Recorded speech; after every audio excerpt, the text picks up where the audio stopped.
बिल्कुल, सेजल ने सबसे पहले थम्स अप करके हमें बता दिया है और मुझे बाकी स्टूडेंट्स के भी थम्स अप दिखाई दे रहे हैं। ओके, चलिए, अभी तक हमने इन्वेंट्री वैल्यूएशन में काफी कुछ सीख लिया है और कुछ स्टूडेंट्स की अभी भी थोड़ी छोटी मोटी क्वेरीज हैं, उनको हम क्लास के बाद लेते हैं। प्लीज अभी आप अपना हैंड्स डाउन कर लीजिए।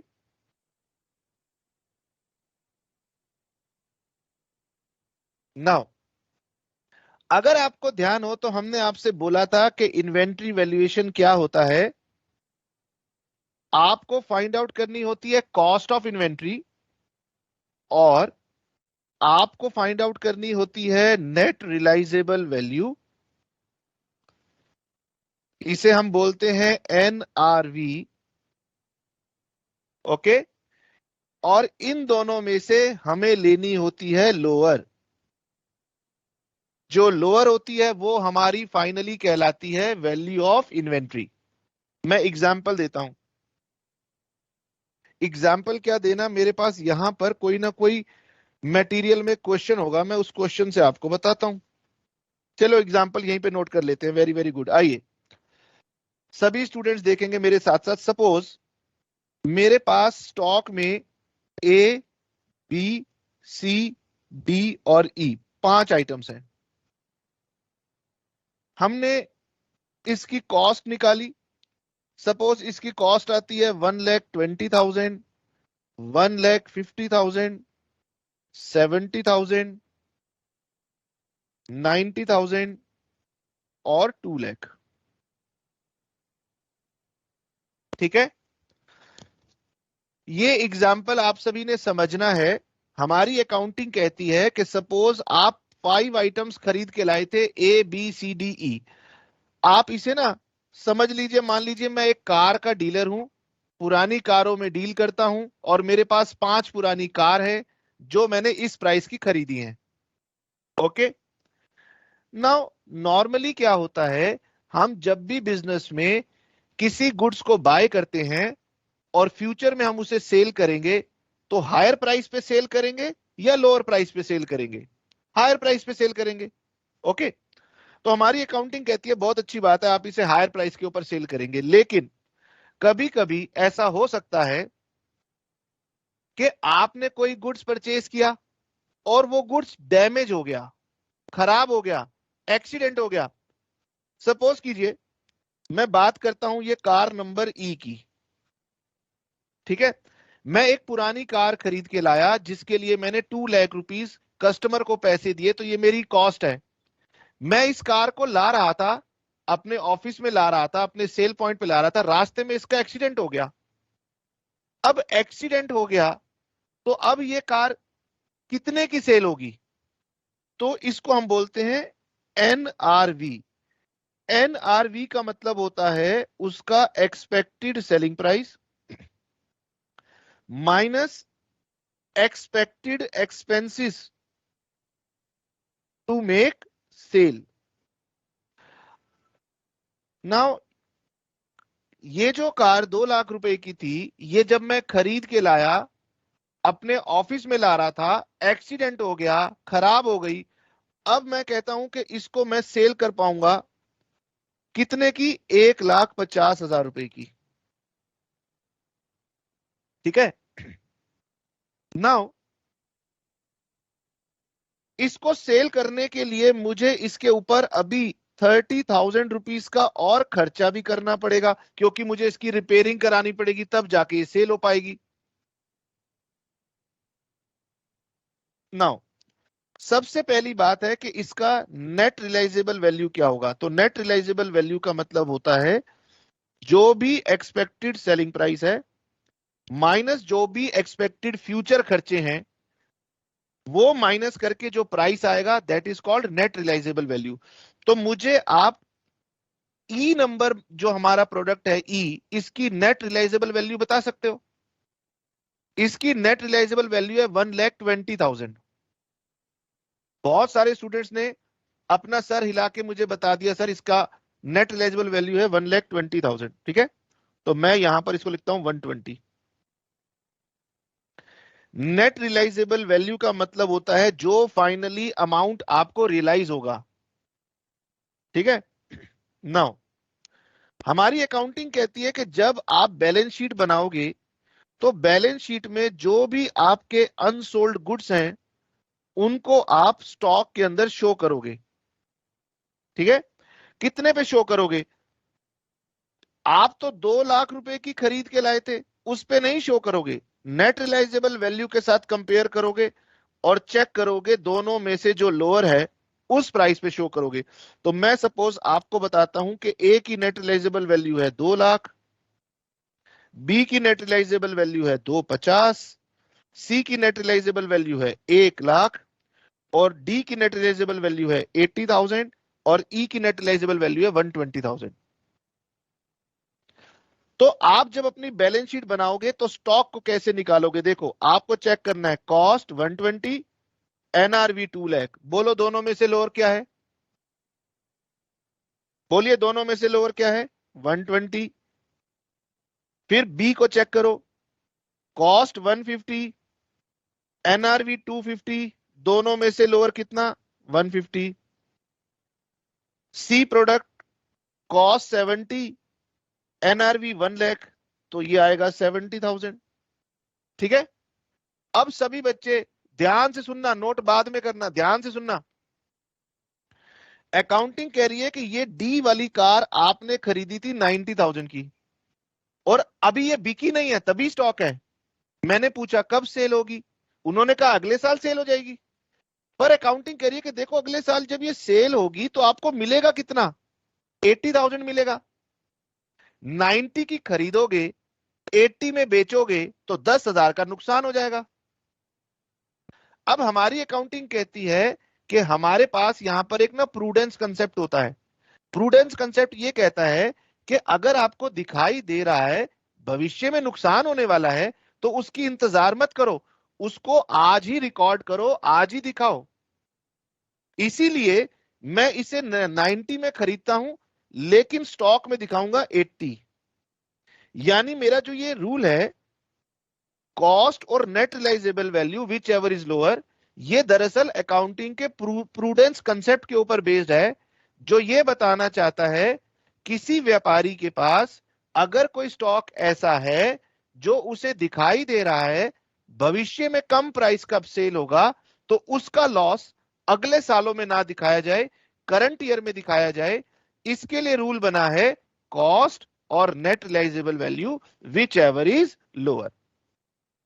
यानी कि ये 80,000 होगा और ये 1,20,000 होगा और फिर इन सब का हम टोटल करेंगे, ये हमारी वैल्यू ऑफ क्लोजिंग स्टॉक कहलाएगी। ओके, ठीक है। अब हम किसी एक दो बच्चों से बात करते हैं। चलिए, क्यों इन स्टूडेंट्स ने हैंड रेस किया हुआ है चेक कर लेते हैं। किन से बात की जाए तो मेरे सामने आ रहा है सुमित जायसवाल। सुमित जायसवाल बेटे अपना जरा वेबकैम ऑन कर। सुमित जायसवाल फटाफट अपना वेबकैम ऑन कर, माइक ऑन कर। सुमित जायसवाल बेटे मेरी वॉइस आ रही है, फटाफट बता हैंड क्यों रेस किया हुआ है? यस सर, आ रही है। हाँ, क्यों हैंड रेस किया जल्दी बता। सर वो गलती से हो गया था। अब गलती से हो गया तो तू पकड़ा गया। अब मेरे क्वेश्चन का answer they. Yes sir. Value of inventory कैसे निकालते हैं? स्क्रीन के ऊपर मैंने अभी दिखाया था कॉस्ट और net realisable value whichever is lower. Yes sir. अरे यस मत कर, रिपीट कर। Cost value. हाँ, ले सर में खारिश होनी शुरू हो गई, सर बता। हाँ, वो नेटवर्क ठीक से नहीं आ रहा था, इसे अरे चल बीच बीच कोई में बात, आवाज कट कोई जा रही बात। है। अरे मैं भी तो छोरा हूँ, छोरों की समस्या अच्छे से जानता हूँ, पढ़ाई में मन ना लगता। चल कोई बात नहीं, चलिए किसी और से बात करते हैं। और ये अपना माइक ऑफ कर ले, मीनू से बात करते हैं। मीनू मैडम सर हिला रही हैं बहुत बढ़िया से, माइक ऑन कीजिए। Good evening sir. Good evening, वाह जी वाह। देखो ये बात होती देखो है, ये अभी लड़के से बात करा तो उसने गुड इवनिंग भी नहीं कहा है जी, और बोला सर नेटवर्क इशू था, घबरा गया। चलिए मीनू मैडम जी ये मीनू मैडम। बताइए, अरे माइक रुको, मैं सबका माइक ऑफ करता हूँ, रुको अभी, ऐसे बात नहीं हो पाती ना। हाँ जी मीनू जी, एक बार फिर से अपना माइक ऑन करो। सर मैंने आज ही नई बुक परचेज करी है, JK मोगा की। वाह जी वाली। वाह वाह, तो तुम्हें मुझे मिठाई खिलानी चाहिए। सर ये बुक सही है ना, आपने अरे रिकमेंड की थी। अरे बुक सारी अच्छी है, JR मोंगा की बुक बहुत ही बहुत बहुत बढ़िया है, मैं उसी बुक से पढ़ा हूँ, ऐसी बात चिंता ना करें। ओके सर, और वैसे मैंने 10 ईयर भी परचेज किया है, सतीश एंड ब्रदर्स। अरे वाह जी वाह, इसका मतलब पूरी जंग की तैयारी हो चुकी है कि हाँ अब हमने एग्जाम में सीरियसली पढ़ाई करनी है। हाँ जी sir.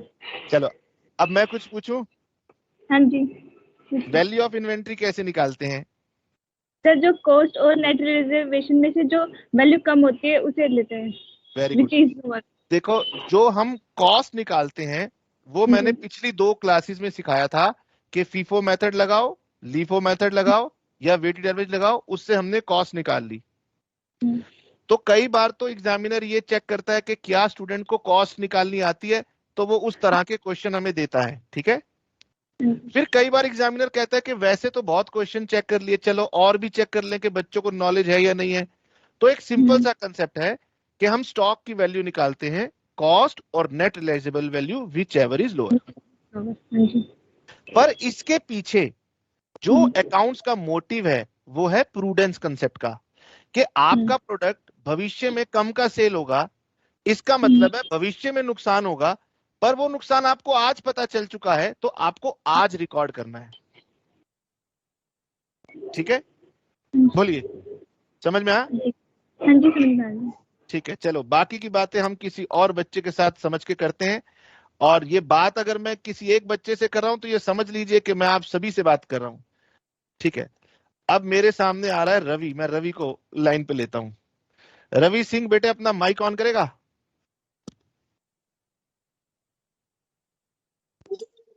Yes sir, good evening. Good evening. Ravi बेटे वैल्यू ऑफ इन्वेंट्री कैसे निकालते हैं? सर पहले कॉस्ट देखेंगे हमारी कितनी है, फिर उसके हिसाब से हम वैल्यूएशन देखेंगे, फिर उसमें से हम माइनस कर देंगे सर। अब जो माइनस करके जो वैल्यू आएगी उसको हम लिख पाएंगे। सुन, अगर मैं महाभारत गाऊंगा तो अगला साल आ जाएगा। आपका जवाब सीधा आना चाहिए, कॉस्ट और net realisable value whichever is lower, ठीक है। अब मेरा सवाल यह है कि नेट रियलाइजेबल वैल्यू कैसे आती है, अब बताओ। यार इसकी तो सर जैसे कि कॉस्ट है। बेटे सुन, फिर गड़बड़ अपने माइंड में जब तक सीधी बात ना आए गड़बड़। नेट रियलाइजेबल वैल्यू मैंने पूछी तो कॉस्ट की बात तो मैंने की नहीं। नेट रियलाइजेबल वैल्यू मतलब होता है कि बेच के तुम्हें फाइनली क्या मिलेगा, तो उसका होता है फॉर्मूला, कितना एक्सपेक्ट कर रहे हो सेलिंग प्राइस माइनस कितने खर्चे एक्सपेक्ट कर रहे हो उस सेलिंग प्राइस के लिए, वो माइनस कर दो, तो आपका आ जाएगा क्या, नेट रियलाइजेबल वैल्यू, ठीक है। चलिए बहुत बढ़िया, वेरी वेरी गुड, ठीक है।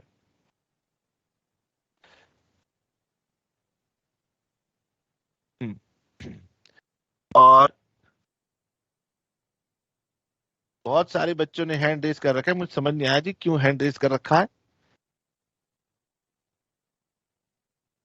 एक काम करते हैं, चलिए देखते हैं, आंचल से बात करते हैं। आंचल अपना जरा वेबकैम और माइक ऑन कर। आंचल बेटे फटाफट अपना वेबकैम और माइक ऑन कर।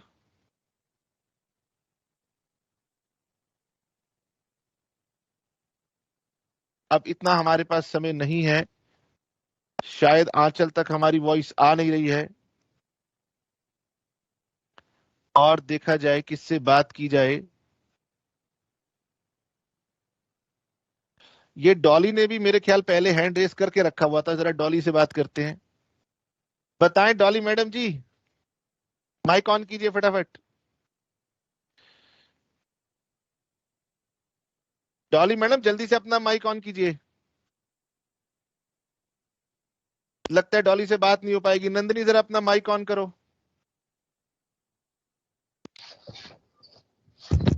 जी सर। हाँ जी नंदिनी जी, हम वैल्यू ऑफ इन्वेंट्री कैसे निकालते हैं? सर पहले कॉस्ट निकालेंगे एंड देन हम देखेंगे कि कौन सा प्राइस हमारा लोअर है। जो प्राइस लोअर होगा। आपने कुछ मिस कर दिया, दोबारा बताएं।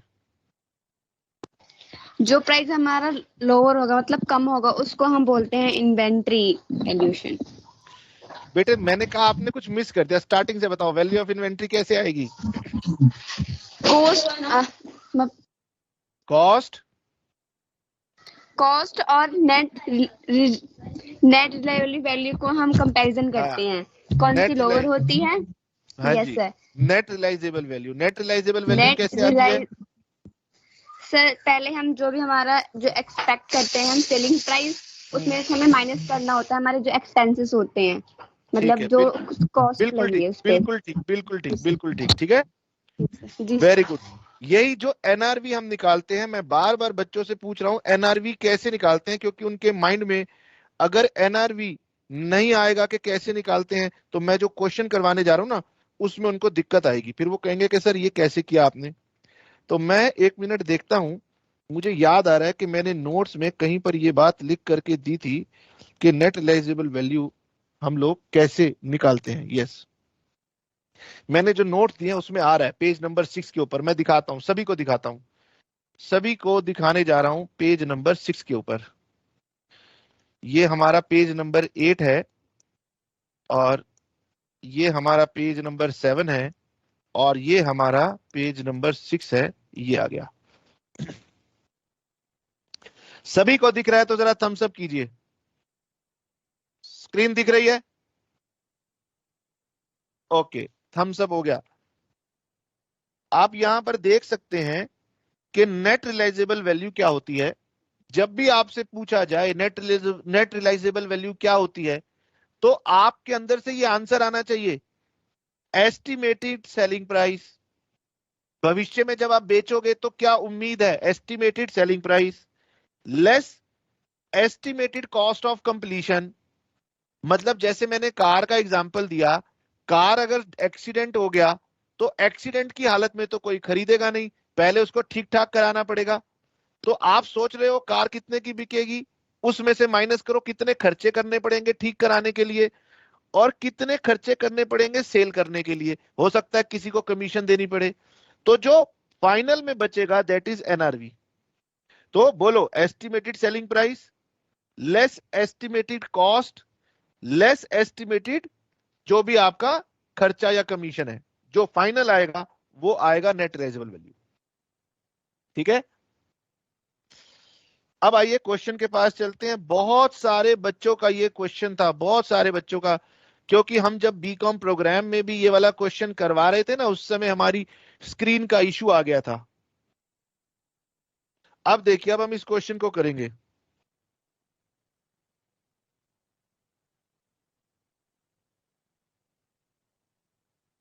चलिए, अब सभी बच्चे लिखना छोड़ करके मेरे साथ इस क्वेश्चन को आराम से देखेंगे, ठीक है? क्योंकि फिर बाद में आप ना क्वेरी करोगे इस क्वेश्चन को। क्वेश्चन बहुत सिंपल है। मैंने अभी तक आपको क्या पढ़ाया, मैंने बताया कि वैल्यू होती है कॉस्ट और NRV which ever is lower. Cost निकालना पिछली क्लासों में सिखा चुका हूं, एनआरवी मैंने आज बताई है। एक्सपेक्टेड सेलिंग प्राइस माइनस जितने भी एक्सपेक्टेड खर्चे हैं वो माइनस कर देना, एनआरवी आ जाएगा। ठीक है, नाउ सभी बच्चे अब ध्यान से देखना, क्वेश्चन पढ़ने जा रहा हूं। एग्जाम के अंदर आया हुआ क्वेश्चन है, जेआर मोगा की बुक में मिल जाएगा। कोई क्वेश्चन बहुत सिंपल है। सभी को ना एग्जाम में वही लीफो फीफो दिख जाए तो उछल पड़ते हैं, हाँ हाँ आता है, और अगर दूसरा दिख जाए तो घबराते हैं। तो ये क्वेश्चन दिख अलग रहा है लेकिन बहुत आसान है, सुनिए मेरे साथ। फ्रॉम द फॉलोइंग इंफॉर्मेशन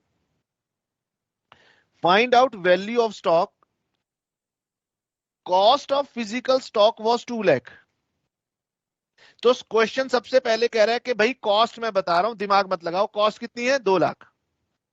ठीक है, फिर अगले पॉइंट में कह रहा है stock cost of stock held as consignee was 40,000।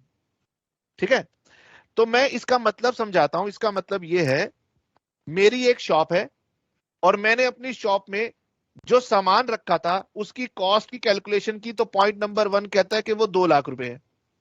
ठीक है, पॉइंट नंबर 2 कहता है इसमें से 40,000 का सामान मेरी दुकान में रखा है पर मेरा नहीं है। मेरी दुकान में 40,000 रुपए का सामान रखा है, वो मेरा नहीं है, तो जो मेरा नहीं है वो मैं किसी को बताऊंगा भी क्यों। इसका मतलब पॉइंट 1 और पॉइंट नंबर 2 ये दोनों मिलाकर ये कहना चाहते हैं कि आपके पास जो स्टॉक है उसकी कॉस्ट है 1,60,000। ठीक है, मैं यहां पर लिखता हूं, आराम से, आप आराम से नोट करना, अभी नहीं करना आपने। हमारा क्वेश्चन कह रहा है पॉइंट नंबर 1 में, पॉइंट नंबर 1 में वो कहता है कि जी मेरे पास सामान की कॉस्ट थी 2 लाख। फिर वो कहता है मेरी दुकान में कुछ सामान ऐसा है जिसका मैं कंसाइनी हूं। कंसाइनी मतलब मैं उसका मालिक नहीं हूं। कंसाइनी का मतलब सरल भाषा में समझाऊं तो एजेंट हूं। भाई मेरे पास कोई रखवा गया है, मेरा नहीं है, मैं एजेंट हूं, तो ये मेरा सामान नहीं है। इसका मतलब मेरे पास जो सामान है उसकी कॉस्ट है 1,60,000। बोलो यहां तक समझ में आ गया? थम्स अप कर दो, थम्स अप कर दो, समझ में आ गया तो वेरी गुड। अब नोट नहीं करना, नोट करने का समय दे दूंगा, पहले समझ लेना। क्वेश्चन इतना सिंपल है, आपको दिक्कत आएगी। अब देखो वो क्या कहता है कि जो मेरे पास सामान था वो एक्सपेक्टेड था कि वो बिक जाएगा नॉर्मल सेलिंग प्राइस पे, जो कि 150% ऑफ कॉस्ट है। ठीक है, इसका मतलब क्या हुआ? इसका मतलब यह है, क्वेश्चन ये कह रहा है कि सर अगर आप 40,000 रुपए की कॉस्ट का सामान लाते हो तो आपको उम्मीद है कि वो 150% का बिक जाता है। तो 40,000 का 150% होता है 60,000। और हम सभी को ये बात पता है कि व्यापार में जो मेरा सेलिंग प्राइस होता है वो हमेशा कॉस्ट से ज्यादा ही होता है। यानी वो कहता है मैं 100 रुपए की चीज लाता हूं और 150 रुपए की बेच देता हूं।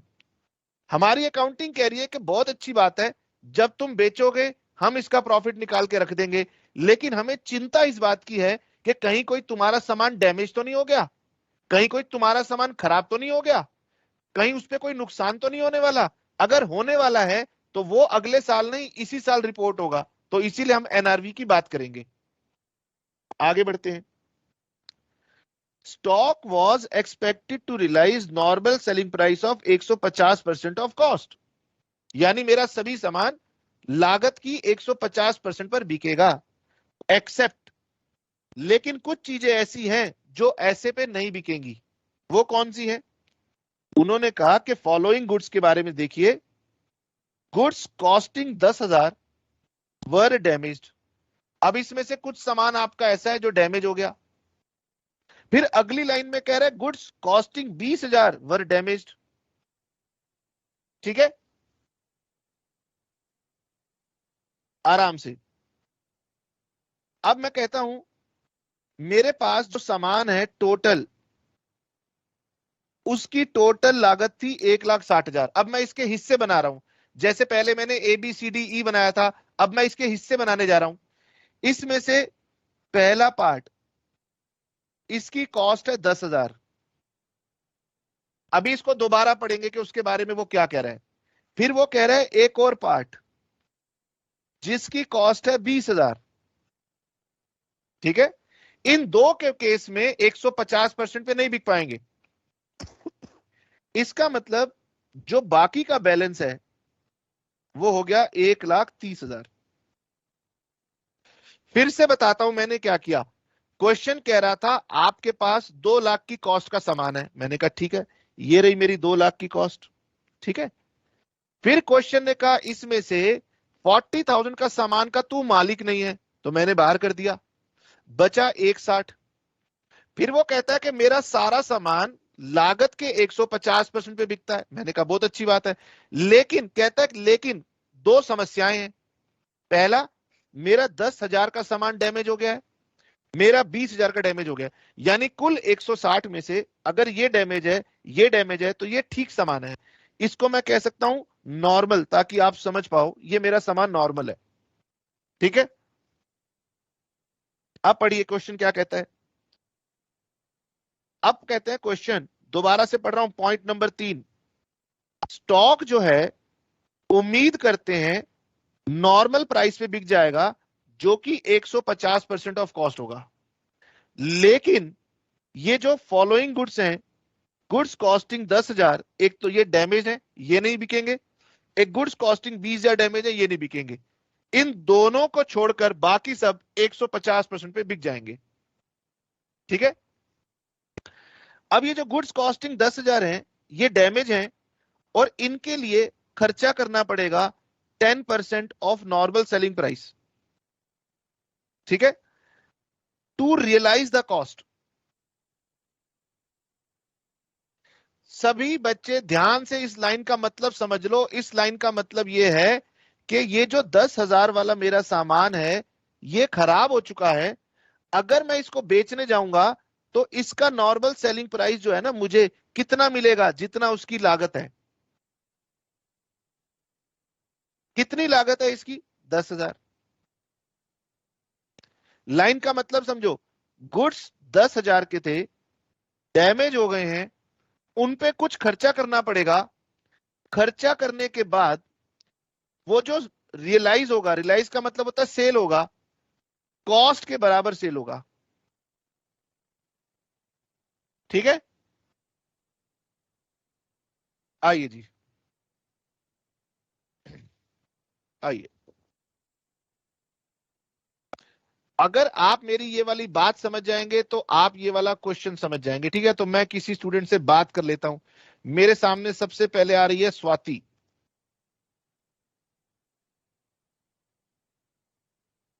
स्वाति जी, जरा अपना वेबकैम ऑन करो। स्वाति बेटे, जरा अपना वेबकैम ऑन करो और अपना माइक ऑन करो।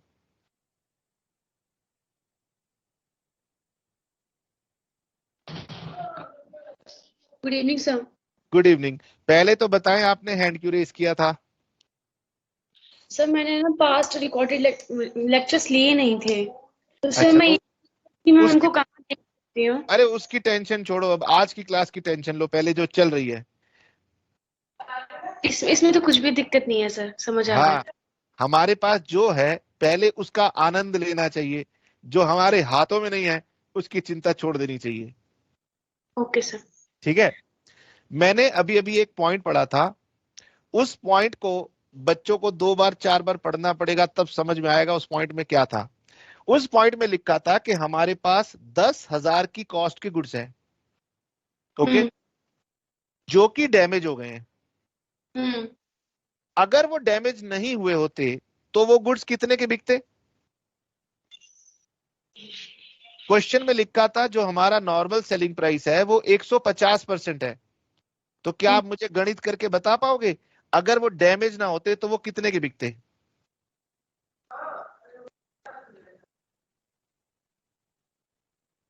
तुम्हारा गणित कमजोर है। नंदिनी, तू बता सकती है कितने के सेल होते?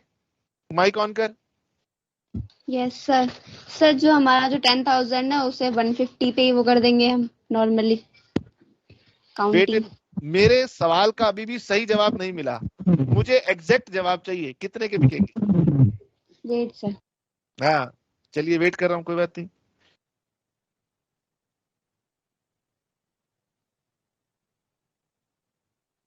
किसी और बच्चे के पास जाना पड़ेगा क्या मुझे? सर 15,000 के ही बिकेंगे। हाँ, वेरी गुड। किसने आंसर दिया? स्वाति ने दिया कि नंदिनी ने दिया? मुझे पता नहीं चला। नंदिनी। नंदिनी ने आंसर दे दिया, बिल्कुल ठीक। चलिए, मैं आपको फिर से क्वेश्चन दिखाता हूं, ये देखिए, बार बार देखिए, क्योंकि यही पॉइंट समझने वाला है। क्वेश्चन कह रहा था अगर आपका सामान ठीक है तो वो 150% पर बिकेगा। यही तो क्वेश्चन कह रहा था। अगर मेरे ये गुड्स कॉस्टिंग 10,000 वाले डैमेज नहीं होते तो मेरा सवाल था ये कितने के बिकते? नंदिनी ने बिल्कुल सही जवाब दिया, इसका नॉर्मल सेलिंग प्राइस होता 15,000 रुपए। सभी को मेरी स्क्रीन दिख रही है? बोलिए, स्क्रीन दिख रही है? तो क्या मैं ये नॉर्मल सेलिंग प्राइस यहां पर इसकी जगह 15,000 लिख सकता हूं? ठीक है। अब देखिए, दोबारा से पढ़ो।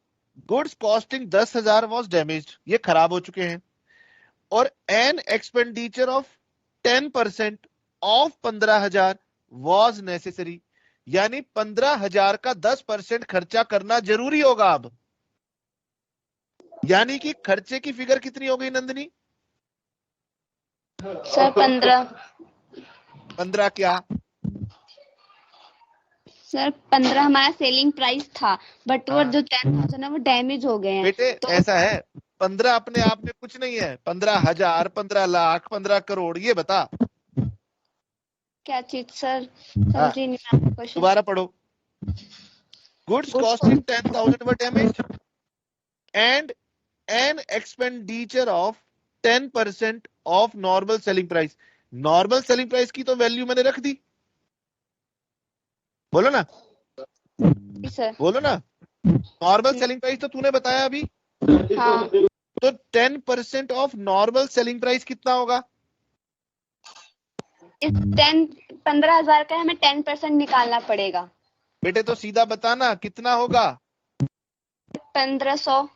हाँ, इसका मतलब ये मतलब हुआ कि 1,500 रुपए का खर्चा करना पड़ेगा टू रियलाइज कॉस्ट, जो कि कितनी है? जो कि 10,000 है। हाँ, अब इस पूरी लाइन का मतलब समझो, वो क्या कहना चाहता है कि मेरा सामान 10,000 का था, अगर गड़बड़ ना होती तो 15,000 का बिकता, लेकिन वो डैमेज हो चुका है। तो हमने पूछा कितने का बिकेगा, उसने कहा वो बिकेगा 10,000 का बिकेगा। टू रियलाइज द कॉस्ट का मतलब है कि वो कॉस्ट के बराबर बिकेगा, लेकिन वो भी तब बिक पाएगा जब मैं खर्चा करूंगा। एक खर्चा करना जरूरी है, वो खर्चा कितना करना होगा? बोलो। तो 1500। 1,500 रुपए का खर्चा करना होगा। अगर आप इतनी बात समझ गए, सभी बच्चे मेरी बात समझ गए, तो आप देखो इसका मतलब ये है, वो ये बताना चाहता है कि मेरा एक्सपेक्टेड सेलिंग प्राइस होगा 10,000, लेकिन इसके लिए भी मुझे खर्चा करना पड़ेगा 1,500। लेकिन ये दोनों बातें वो ऐसे घुमा रहा है कि अंग्रेजी पढ़ के समझ के आपको आना पड़ेगा। वो कह रहे एक्सपेंडिचर करना पड़ेगा। हमने कहा कितना? उसने कहा 10% ऑफ नॉर्मल सेलिंग प्राइस। तो पहले नॉर्मल सेलिंग प्राइस निकाला, उसका 10% निकाला, तो खर्चे की फिगर आई 1,500। फिर वो कह रहा है कि ये खर्चा करके मिलेगा क्या? टू रियलाइज द कॉस्ट, मतलब जितने की लागत थी 10,000 वो तुम्हें मिलेगा। इसका मतलब ये हुआ कि मेरा जो नेट रियलाइजेबल वैल्यू हुआ वो हो गया 8,500 रुपए। ठीक है, अब इसको नोट कर लो। अब आप इसको नोट कर लो और फिर मैं पूछता हूं अगर किसी बच्चे को इसमें कोई क्वेरी है तो।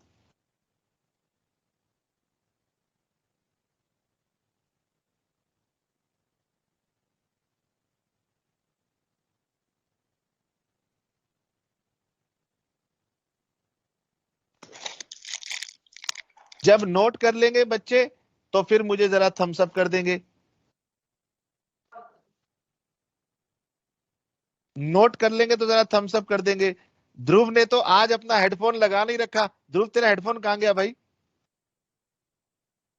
क्या हो गया ध्रुव? लगता है क्लास से आउट हो गया है, नेटवर्क इशू आ गया। स्वाति तुमने हैंड रेस किया हुआ है, कोई क्वेरी है क्या? नहीं तो हैंड्स डाउन कर लो। Okay sir.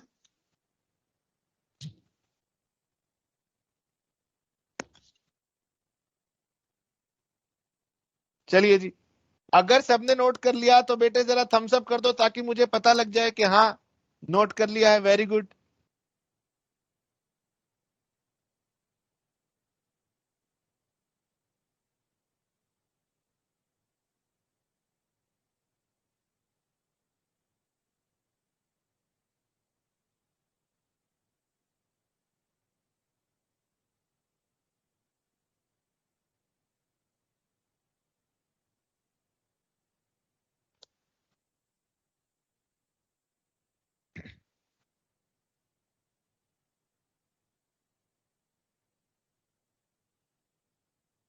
हाँ जी, तो अभी अभी हमारे सामने जनतीक्षा आ रही थी, अब वो कहाँ चली गई? अरे मुझे ढूंढना पड़ेगा, कहाँ चली गई जनतीक्षा।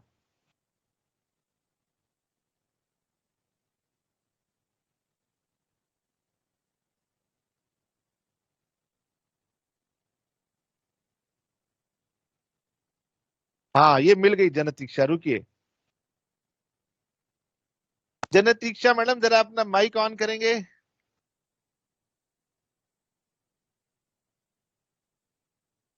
Good evening sir. Good evening बेटे। जनतीक्षा जी मुझे बताएंगे जो हमने जी अभी आपको पॉइंट बताया वो समझ में आया? जी सर बिल्कुल। वो लाइन जो क्वेश्चन की है ना थोड़ी कठिन है। Yes sir. उसमें लिखा है कि हमारे गुड्स की कॉस्ट है 10,000, वो डैमेज हो चुके हैं और उसके ऊपर हमें खर्चा करना पड़ेगा 10% ऑफ नॉर्मल सेलिंग प्राइस ताकि उसकी कॉस्ट रियलाइज हो सके। इस सब में जी उसने फिगरों को शब्दों के बीच में छुपा लिया था। हमने उन शब्दों की वैल्यू ढूंढी, नॉर्मल सेलिंग प्राइस ढूंढा, उसका 10% एक्सपेंडिचर का अमाउंट ढूंढा और फिर उसका एक्सपेक्टेड सेलिंग प्राइस जो कि कॉस्ट था वो 10,000 रुपए वो जी हमें पता चला। जी इस सारी मेहनत के बाद नेट रिजल्ट निकल के आया कि उन गुड्स की नेट रियलाइजेबल वैल्यू है 8500। जी ठीक है। जी अब सर। इसी तरीके से मैं दूसरा वाला स्टेटमेंट क्वेश्चन का निकालूंगा और उसको जी पढ़ने की कोशिश करेंगे। ठीक है।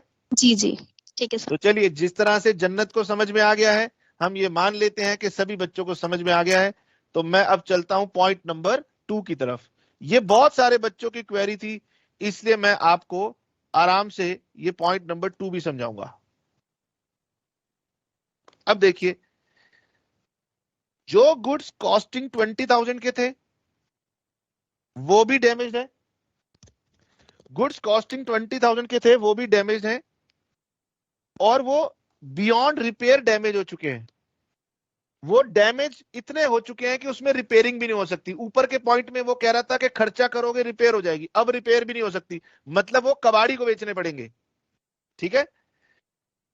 Goods costing 20,000 were damaged beyond repair and were expected to realise 5,000 only. ये स्टेटमेंट बिल्कुल सीधी बात कह रही है कि भैया कोई खर्चा करने की जरूरत नहीं है, सीधा आपको बता रहा हूं कि वो कितने के बिकेंगे, 5,000 रुपए के बिकेंगे। इसका मतलब ये जो गुड्स है इसकी सीधी सीधी नेट रियलाइजेबल वैल्यू दी हुई है मुझे 5,000। ठीक है।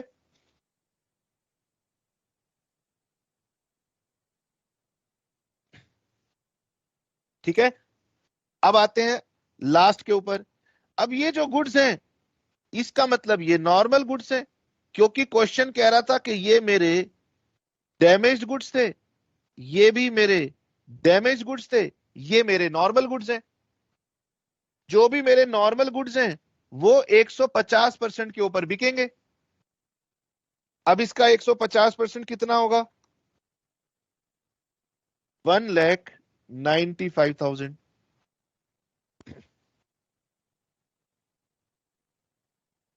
1,95,000। ओके।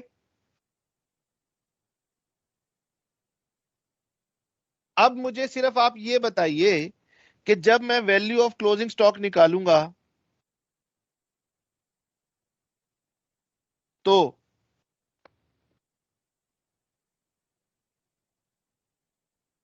एक सेकंड रुकिए।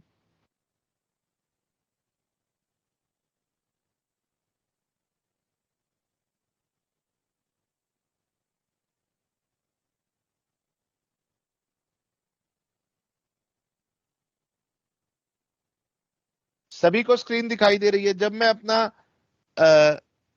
वैल्यू ऑफ क्लोजिंग स्टॉक निकालूंगा तो ये देखिए, ये है मेरी कॉस्ट और ये है मेरा नेट रियलाइजेबल वैल्यू।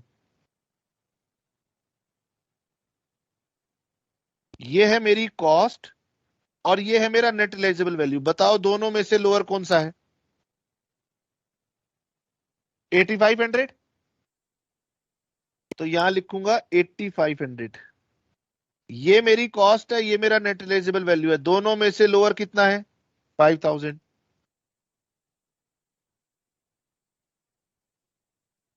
तो यहां लिखेंगे पहला 8,500, दूसरा लिखेंगे 5,000 और तीसरा लिखेंगे 1,30,000। इन तीनों को ऐड कर देंगे, ये आ जाएगी मेरी वैल्यू ऑफ क्लोजिंग स्टॉक।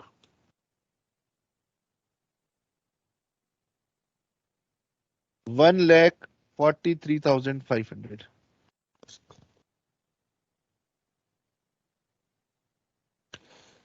बोलिए, समझ में आया?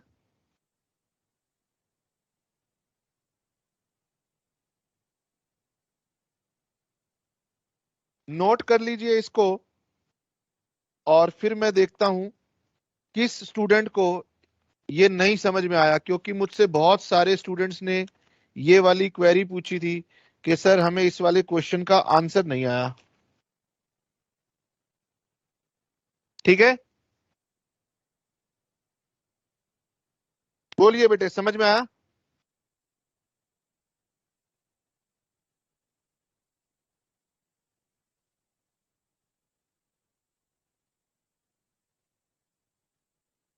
आगे बढ़े।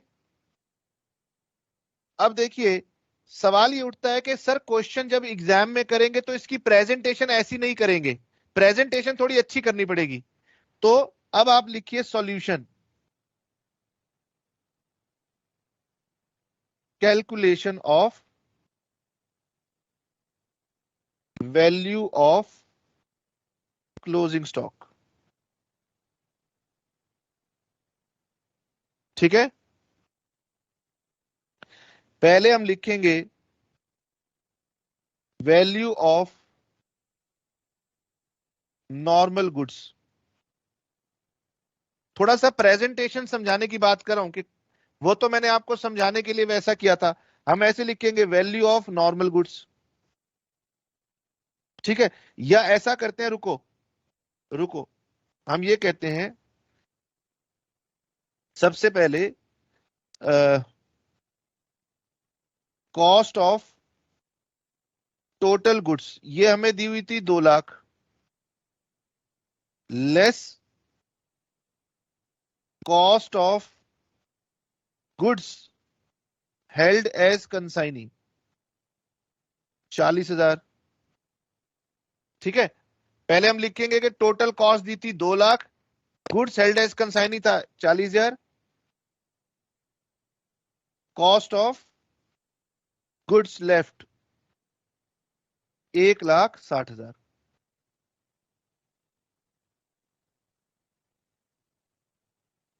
ठीक है,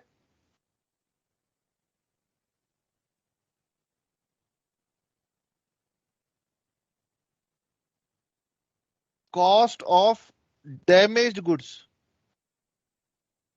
10,000 के गुड्स की डैमेज थे, 20,000 के गुड्स डैमेज थे, ये हो गया 30,000। और लिखेंगे कॉस्ट ऑफ नॉर्मल गुड्स 1,30,000। बोलो, यहां तक का ब्रेकअप समझ में आ गया? ठीक है, हमने क्या किया, जो जो उसने बताया था हमने उसके अकॉर्डिंगली पहले ब्रेकअप कर दिया। ये मेरा सबका कॉस्ट का मैंने ब्रेकअप कर दिया। ठीक है, अब करेंगे point number 1, value of normal goods. Value of normal goods, cost 1,30,000, NRV 150%, 1,95,000, lower 1,30,000।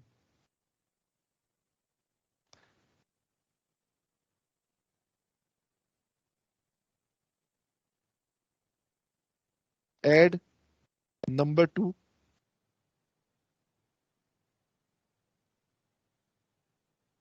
Value of damaged goods. ठीक है, इसमें पहला कॉस्ट 10,000, एनआरवी 10,000 माइनस एक्सपेंडिचर 15,000 का 10%, 1,500, एनआरवी 8,500, लोअर 8,500।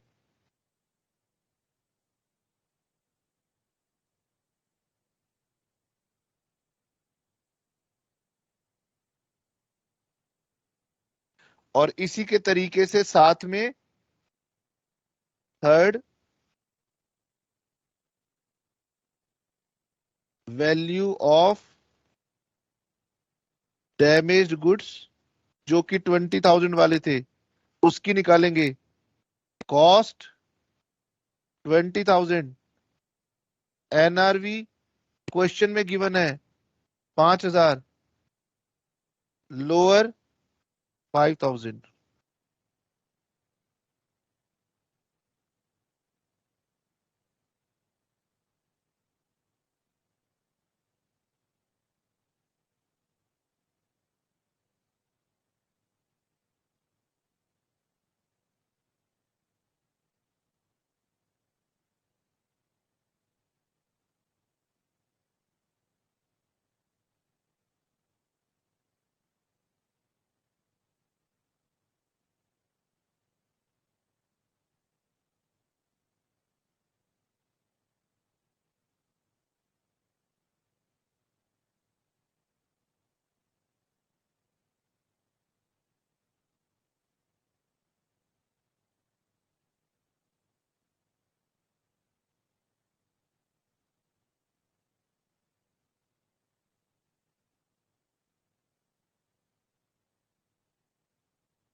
हाँ जी, मुझे बताएंगे बेटे, मुझे बताएंगे सभी को समझ में आ गया? इस क्वेश्चन को ना एग्जाम के लिए मार्क कर लेना कि एग्जाम में जाने से पहले एक बार रिवाइज कर लेंगे, अगर आएगा एज इट इज आएगा। ठीक है, पहले भी एग्जाम में आया था और जो इस तरह के क्वेश्चन होते हैं वो इसी तरीके से एज इट इज आते हैं। हाँ, कुछ स्टूडेंट्स ने अभी भी हैंड रेज किया हुआ है, 1 सेकंड रुकिएगा बेटे, 1 सेकंड वेट कीजिए।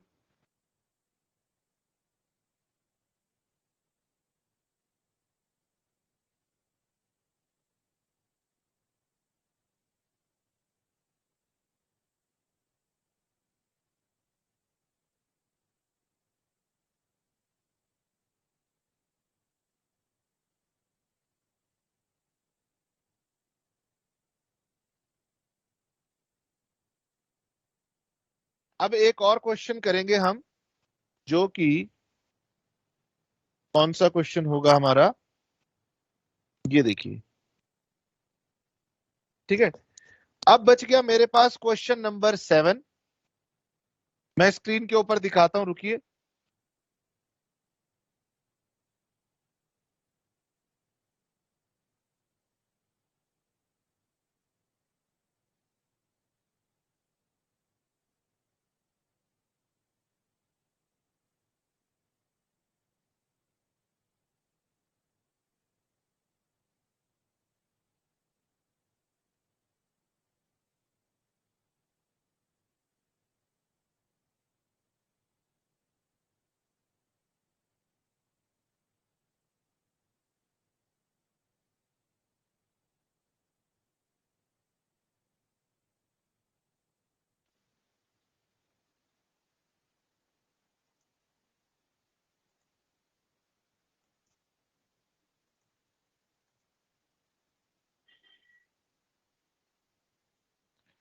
स्क्रीन पर आपको दिखाई दे रहा है क्वेश्चन नंबर 7।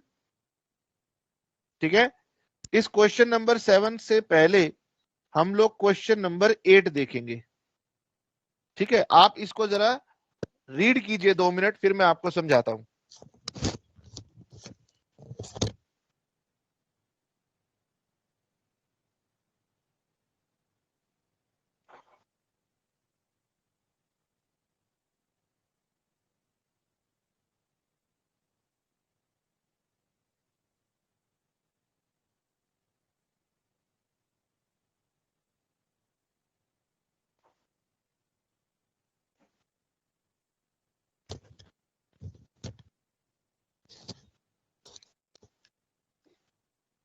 देखिए यहां पर क्या लिखा है, इसकी मैंने हेडिंग लिखी है physical stock taking. Physical stock taking का क्वेश्चन का जो है उस समझते हैं क्या है। मान लीजिए ये डेट है 31 ऑफ मार्च, ठीक है।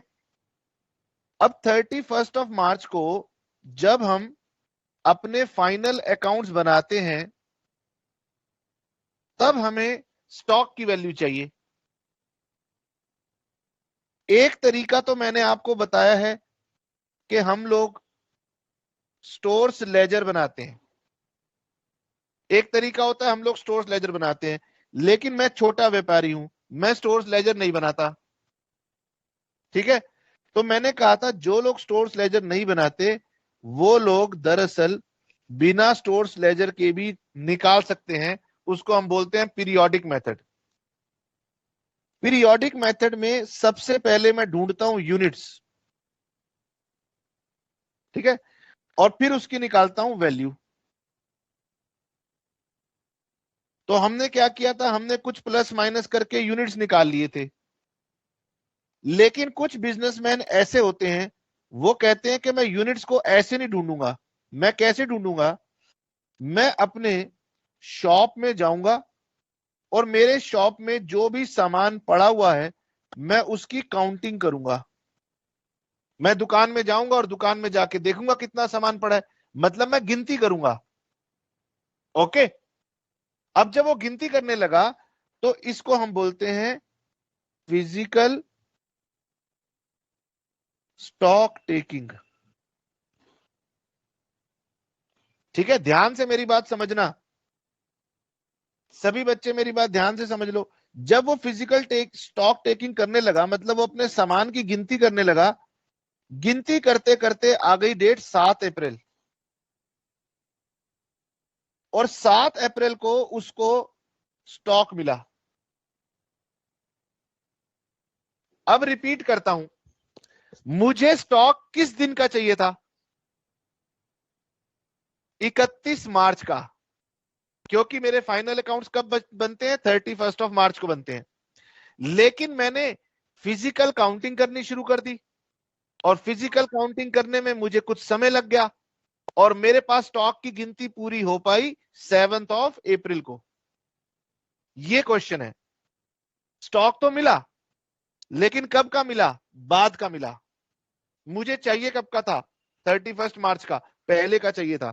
तो अब सर क्या करना पड़ेगा, रुकिए, अब हमें करना यह पड़ेगा कि अगर आपको स्टॉक चाहिए 31 ऑफ मार्च का, लेकिन स्टॉक आपको मिल जाए 7 अप्रैल का, तो मुझे रिवर्स आना पड़ेगा, ठीक है। 31 मार्च से लेकर 7 अप्रैल के बीच में हो सकता है मैंने नया सामान खरीदा हो, ठीक है। जो स्टॉक मैंने 31 मार्च के बाद खरीदा, मान लो मैंने ये स्टॉक खरीदा था 4 अप्रैल को, मेरी बात को ध्यान से सुनना तब कंसेप्ट समझ में आ जाएगा। तो जब 7 अप्रैल को स्टॉक की वैल्यू निकल के आई, उसमें ये 4 अप्रैल वाला सामान इंक्लूड हुआ होगा कि नहीं हुआ होगा, हुआ होगा, क्योंकि आपकी स्टॉक की वैल्यू आ रही है 7 अप्रैल को, यानी 7 अप्रैल से पहले वो वाला सामान दुकान में आया था, और जब आपने गिनती की होगी तो वो उसमें शामिल हो गया होगा। तो इसका मतलब ये हुआ कि अगर मुझे स्टॉक की वैल्यू चाहिए 31 मार्च की, तो मुझे क्या करना पड़ेगा, जो ये मैंने परचेज की थी इसे मुझे माइनस करना पड़ेगा। तो मैं इसमें से माइनस करूंगा वो परचेजेस जो मैंने 1 अप्रैल से लेके 7 अप्रैल तक की होंगी। बोलिए जी, बोलो जी, समझ में आया, समझ में आया। बहुत सीधा सा कंसेप्ट है, मुझे स्टॉक चाहिए था 31 मार्च का, मुझे स्टॉक मिला 7 अप्रैल को, तो इसके बीच में अगर मैंने कोई गुड्स परचेज किए होंगे तो वो मुझे हटाने पड़ेंगे, तब मुझे 31 मार्च के स्टॉक की वैल्यू मिल जाएगी।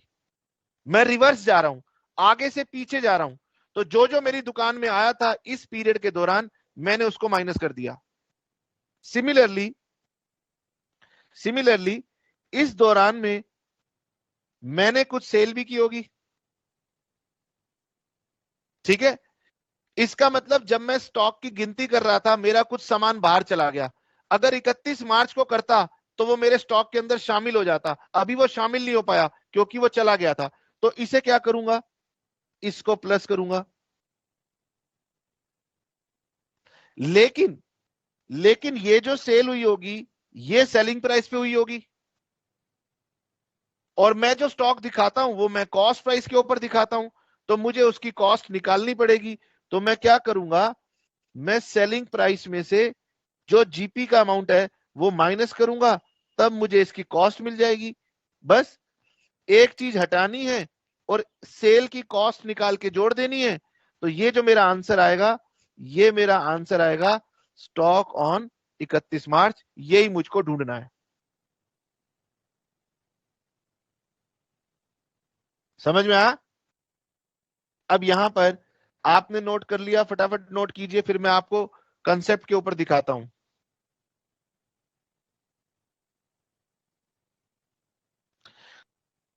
यहां पर आते हैं और यहां पर देखिए, समझिए, आपको वैल्यू ऑफ स्टॉक क्वेश्चन देता है 7 अप्रैल की, तो आपने उसमें क्या जोड़ना है, आपने उसमें जोड़नी है जो आपने सेल की थी उसमें से प्रॉफिट को माइनस कर दो। तो आपने कॉस्ट ऑफ सेल जोड़नी है जो कि आपने 1 अप्रैल से लेकर 7 अप्रैल के बीच में की होंगी, ठीक है। और आपने माइनस करनी है जो आपने परचेज की थी। दो चीजें करनी है, परचेज को माइनस कर दो और जो सामान बेच दिया था उसकी कॉस्ट को प्लस कर दो। क्यों? क्योंकि हम उल्टा आ रहे हैं, स्टॉक मुझे आगे का दिया है, मुझे स्टॉक पीछे का चाहिए, तो बीच का जो सामान था उसको हटा दो, रिवर्स कर दो। अगर कुछ जुड़ा था तो उसको माइनस कर दो, और अगर कुछ चला गया था तो उसको प्लस कर दो, ठीक है। अब ये देखिए, ये क्वेश्चन नंबर 8 है।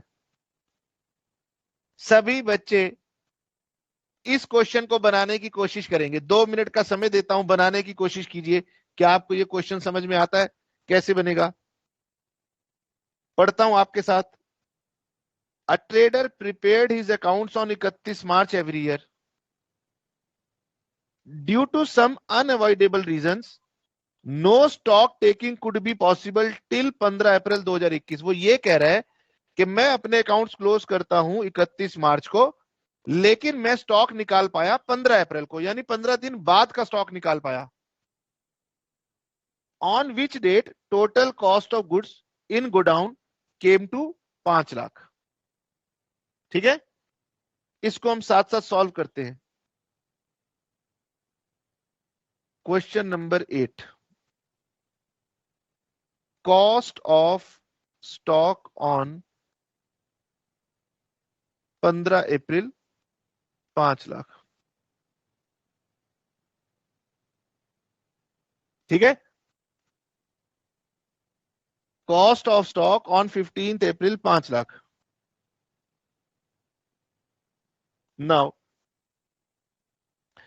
क्वेश्चन कह रहा है following transaction taken place between 1 April से 15 अप्रैल। 1 अप्रैल से लेकर 15 अप्रैल के बीच में क्या क्या हुआ?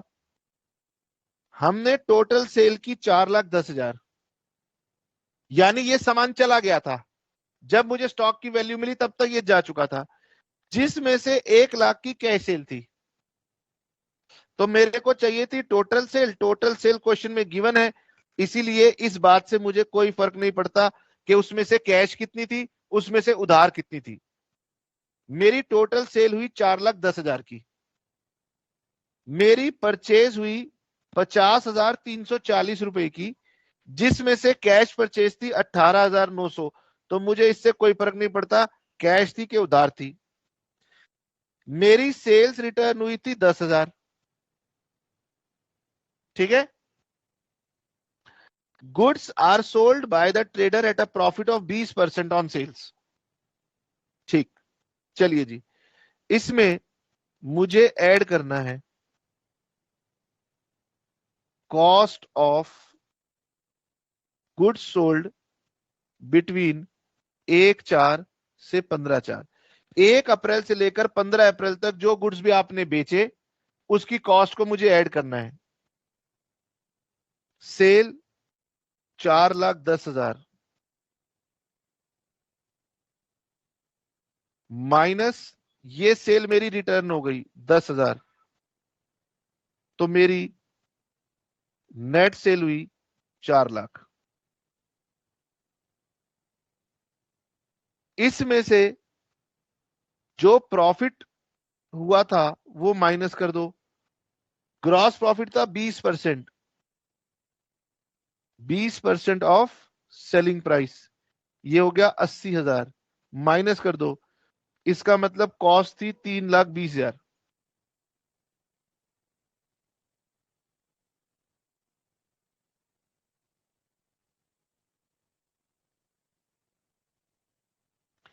और इसमें से माइनस कर दो purchases during the period 1 April से लेके 15 अप्रैल तक। वो हमें क्वेश्चन में सीधी सीधी दी हुई है 50,340। ये आ गई वैल्यू ऑफ स्टॉक ऑन 31 मार्च।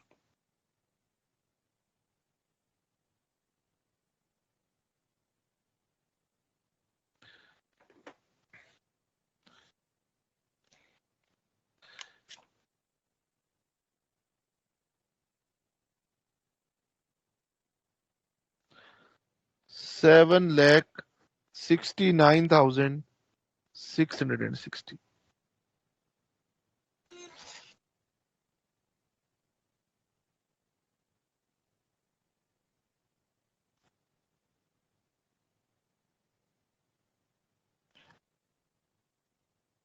कर लिया नोट? नोट कर लिया बेटे? चलिए नोट कीजिए फटाफट। अगर किसी का रह गया फटाफट नोट कीजिए।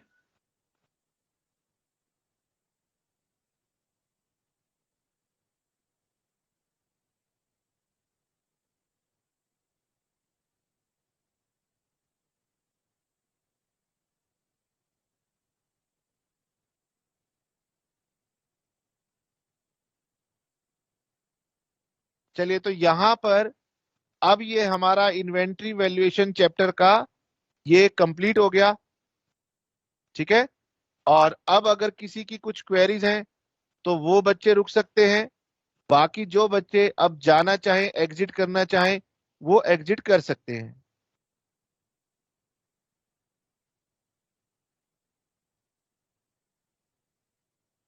अब मैं पूछ लेता हूं किसी कोई बच्चे की कोई क्वेरी हो, किसी को कुछ नहीं समझ में आया हो, तो अब हम उनसे बात करते हैं।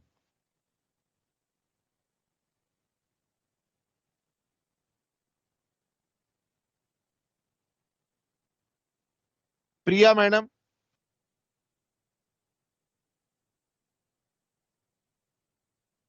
हाँ जी प्रिया मैडम, आपने हैंड रेस किया हुआ है, बताएं।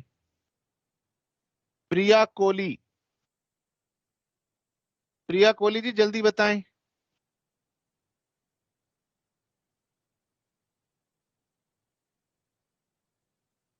चलिए जी, तमन्ना श्रीवास्तव।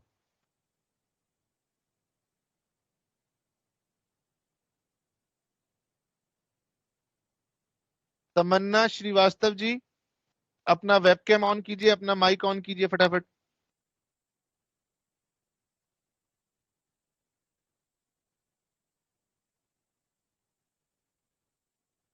तमन्ना श्रीवास्तव। नाहिदा तबस्सुम, नाहिदा तबस्सुम जी जरा अपना वेबकैम ऑन कीजिए।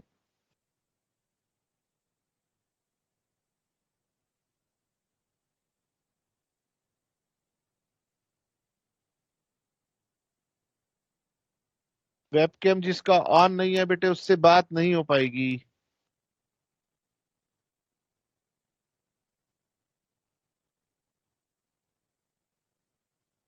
जिन बच्चों ने भी हैंड रेस किया हुआ है बेटे, अपना वेबकैम ऑन करोगे तभी मैं बात कर पाऊंगा। चलो तब तक मैं ध्रुव से बात करता हूँ। ध्रुव का आज मुझे हैंड रेस दिख रहा है।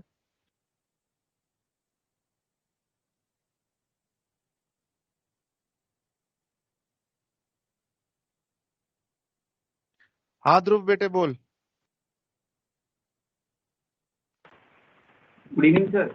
Good evening. सर मेरे पास कुछ क्वेश्चन थे, तो उनमें से एक जो सर आपने 7th क्वेश्चन दिखाया था ना, वो भी था। 7th क्वेश्चन जो मैंने दिखाया था ना, वो बेटे थोड़ा कठिन हो जाएगा, उसको आप छोड़ जी सकते सर, हो। मैंने वैसे ही क्वेश्चन है, 2-3 वैसे ही हैं, और 1-2 और भी थे, थोड़े हाई ऑर्डर के थे। मैं आपको व्हाट्सएप पे भेज दूंगा, आप फिर बता देना कैसे करना है वो। ये क्वेश्चन तुझे कहाँ से मिल गए, तूने उठाए कहाँ से? सर वो JR मूंगा में थे। JR मोंगा में ये क्वेश्चन कहाँ पर है, कौन से पेज नंबर पे दिख गया तुझे? अभी याद नहीं है, पर आपको भेजूंगा मैं। जो क्वेश्चन नंबर 7 मैंने दिखाया हुआ है वो JR मोंगा में होना ही नहीं चाहिए। कहाँ मिल गया तुझे JR मोंगा में, मैं ये पूछ रहा हूँ।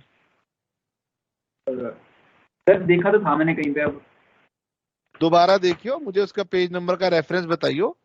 तू कह रहा है तेरे को ठीक है सर, वैसे JR मोंगा में 2-3 दिख गए, मैं कह रहा हूँ वैसा एक भी नहीं है उसमें। नहीं वैसे नहीं सर, एक थोड़ा और मुश्किल था, मेरे से हो नहीं रहा था, मैं आपको भेजूंगा फिर। सेम नहीं था अभी कुछ वैसे ही था। अभी तेरे पास बुक है तो बता कौन सा पेज नंबर है। सर अभी नहीं है मेरे पास वो। अरे लो, फिर क्या फायदा। अब तू मुझे भेजेगा तो मैं खाली थोड़ी होता हूँ, बस जब क्लास में होऊंगा तभी क्वेरी लूंगा। ठीक है।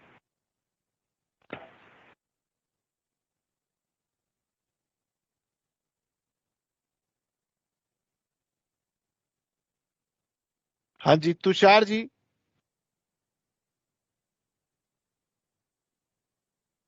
बताएं तुषार जी, माइक ऑन कीजिए, mic good on evening sir. कीजिए। Good evening. सर ये आपने जो लास्ट में जो कैलकुलेशन करी है, इसमें कैलकुलेशन का ही समझ में नहीं आया। आपने लेस करने कहा था परचेज का, हाँ, तो ये परचेज 3,20,000 में से 50,340 माइनस होगा। टोटल परचेज थी 50,340, वो मैंने माइनस कर दी। तो सर ये टोटल मेरे को कुछ गलत सा लगा आपका, ये आपने उसमें स्क्रीन पर कुछ गलत लिखा, मैंने करा तो 2,69,660 आया है। बेटे ओपनिंग जो हमारे पास स्टॉक की वैल्यू थी वो 5 लाख थी, वो नहीं लिखा होगा तूने। अच्छा सर, अच्छा, वो उस पे ऐड हो गया। Okay sir, okay 5 okay. Lakh की जो स्टॉक की वैल्यू थी उसको प्लस माइनस करके हम आंसर की तरफ आए थे, वो तुमसे छूट गया था। ओके सर, ओके ठीक ओके है। सर। हाँ जी जनातीक्षा जी बताएं, माइक ऑन कीजिए। जी सर, सब कुछ आ गया समझ में। वो जो लास्ट वाली जो आपने वो करा है ना, वो जरा दिखा दीजिए स्क्रीन पे, थोड़ा सा लास्ट देखना था मुझे। लास्ट में जी, हमने क्या बताया था, कैलकुलेशन जो करी है। यही वाली।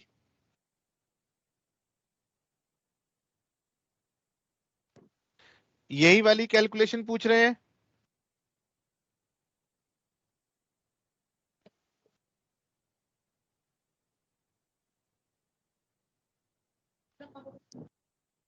यस सर, यही देखनी थी। ठीक है, सर ग्रॉस प्रॉफिट कौन सा है हमारा, जो आपने सेल किया था नेट सेल वो था एक बार 4 लाख का। समझाइएगा। नेट सेल थी 4 लाख की। और यहाँ से समझ में नहीं आया सर।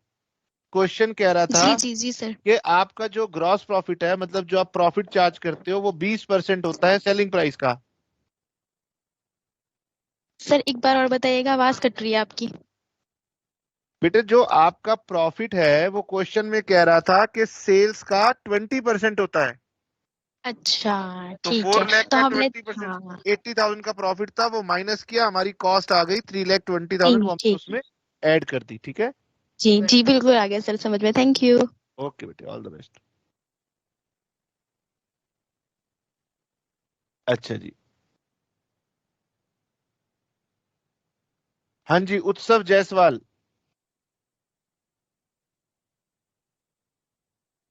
बोलिए उत्सव। Hello sir, good evening good sir. Good evening. आप सुन सकते हो मुझे? बिल्कुल, मुझे आपकी वॉइस आ रही है। सर मेरा डाउट ये था कि आपने बोला था ना JR मोंगा से हमें रेफरेंस लेना चाहिए, है ना? हाँ जी। सर JR मोंगा में जो ये आपका जो ये वाला टॉपिक है, इन्वेंट्री वैल्यूएशन वाला टॉपिक है, हाँ, उसका ये अरबी वाला है ही नहीं सर JR मोंगा में, ना तो एनी क्वेश्चन है उस पे, JR एनआरपी के मोंगा, कोई क्वेश्चन? JR मोंगा बुक आपने खरीदी है? Yes sir, sir let me show you sir. सही है वाली। ये तो पुरानी, बहुत पुरानी बुक खरीद लाए हो आप कहीं से। सर अब आपने आप सुनो आप यस सर, यस सर।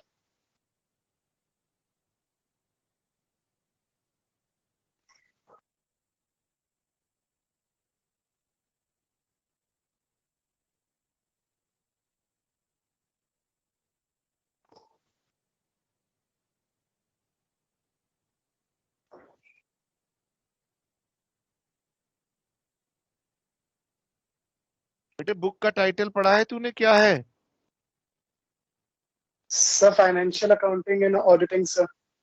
हाँ, तो ये बुक तू खरीद के लाया है सेकंड हैंड, हाँ जी सर। और उस दुकानदार ने तेरे को बहुत पुरानी किताब दे दी, अच्छा इसीलिए सर। आगे हाँ से जी सर। कभी भी सेकंड हैंड बुक्स खरीदनी नहीं चाहिए। हाँ जी सर। आप अगर नई बुक खरीद के लाते तो दुकानदार को वापस करते, वो आपको कुछ पैसे दे देता। अब उसने होशियारी से आगे के पेजेस फाड़ दिए, आपको पता ही ना चले। ये बुक तो पता नहीं कितने साल पुरानी है, मुझे लगता है 7-8 साल पुरानी बुक उसने आपको दी है। अच्छा यस सर, यस सर। इसीलिए आपको इस वाली बुक में हो सकता है कि ना मिले। और sir one more thing sir. Sir जो इस चैप्टर के बाद आप डेप्रिसिएशन वाला चैप्टर आप प्लीज स्टार्ट करवा सकते हो सर, क्योंकि वो मेरे और बाकी बच्चों के भी माइंड में थोड़ा वो वेग सा रह चुका है अब डेप्रिसिएशन। हाँ, तो हमने कोशिश तो यही करनी है कि डेप्रिसिएशन चैप्टर कवर किया जाए। Sir one thing sir, depreciation का एक छोटा सा थिंग था, मैं वो पूछ लूं सर? बोलो। सर एक क्वेश्चन में दिया हुआ था कि मशीन का जो एक वो है ना रिपेयर उन्होंने किया था बीच में, 3 साल के बाद उन्होंने रिपेयर किया था, उससे उसकी यूजफुल लाइफ जो है वो 5 साल पहले थी ना, तो 7 साल हो चुकी है ना सर? ठीक है, ठीक है। उन्होंने बोला कि 2 साल बढ़ा दिया है, तो सर उसके बाद मेरे को ये नहीं पता चल रहा कि उसके बाद मैं कैलकुलेशन कैसे करूं? बेटे जब लाइफ बढ़ गई उसकी एसेट की, जब एसेट की लाइफ बढ़ गई, तो जो भी उसकी एसेट की कॉस्ट अब बची है वो बचे हुई लाइफ के अंदर डिवाइड कर दो। सर लाइक अब ये सब जो तुम क्वेश्चन पूछ रहे हो ना, ये पूछ रहे हो तुम पुरानी किताबों से। अब वो पुरानी किताबों में पहले AS6 होता था, अब वो बदल गया है, अब वो PPE 10 हो गया है। तो पहले तो ये किताब आपके किसी काम की बची नहीं है, आप इसको वापस करके आइए और उससे नए वाला एडिशन खरीद के लाइए। ये पुराना एडिशन आपके काम का नहीं है। फिर उसमें से जो भी आप क्वेश्चन पूछोगे, आधे से ज्यादा तो डेप्रिसिएशन में बदलाव हो गया है, तो ये किसी काम का नहीं बचा आपके। सर मतलब इसमें चेंज इन मेथड वाला जो टॉपिक है वो भी दिया, वो आएगा सर? यही तो आपको बता रहा हूँ कि चेंज इन द मेथड जो होता था उसकी ट्रीटमेंट बदल चुकी है, और ये बुक पुरानी है। अच्छा सर। सिर्फ इसी में ज्यादा चेंज है, डेप्रिसिएशन में ज्यादा चेंजेस आए हैं, बाकी में कम आए हैं। ये बुक आप वापस कीजिए और उससे कहिए नई बुक देगा। सर तो आप बता दीजिए कि कौन से ईयर का एडिशन में कौन सा लूं, लाइक कौन सा होना चाहिए? बेटे बताने की क्या बात है, लेटेस्ट एडिशन लो ना, 2021 का हो, 2022 का हो। ओके सर, ओके सर, ठीक है, ठीक है बेटा, ठीक है, thank you.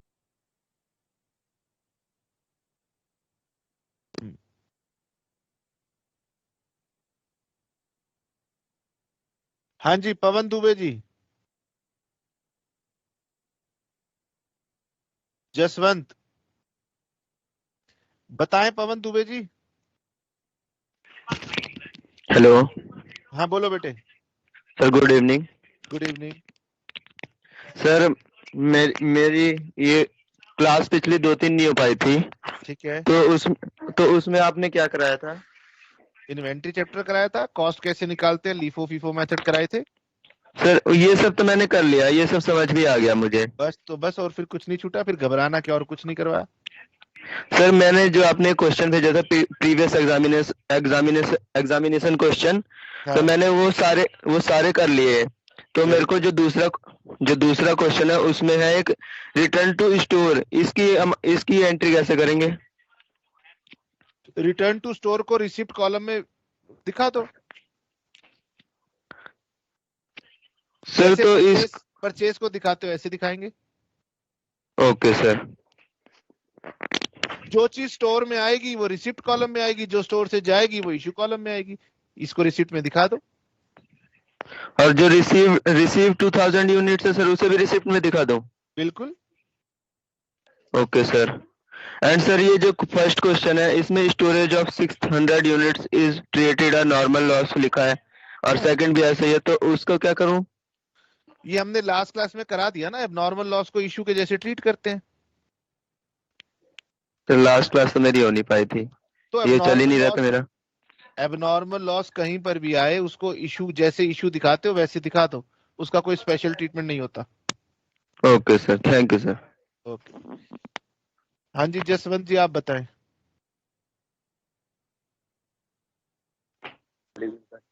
Good evening sir. आज मेरे को चीज पूछनी थी, आज मैंने थोड़ी क्लास लेट ज्वाइन करी थी। हाँ सर वो जो आपने स्टार्टिंग में टॉपिक पढ़ाया था सर, वो टॉपिक मैंने मिस कर दिया सर, वो कहाँ पे मिलेगा? बेटे अब वो जो टॉपिक आपने मिस किया तो आपका कोई ना कोई फ्रेंड होगा, उसकी मदद से उसको समझ लेना।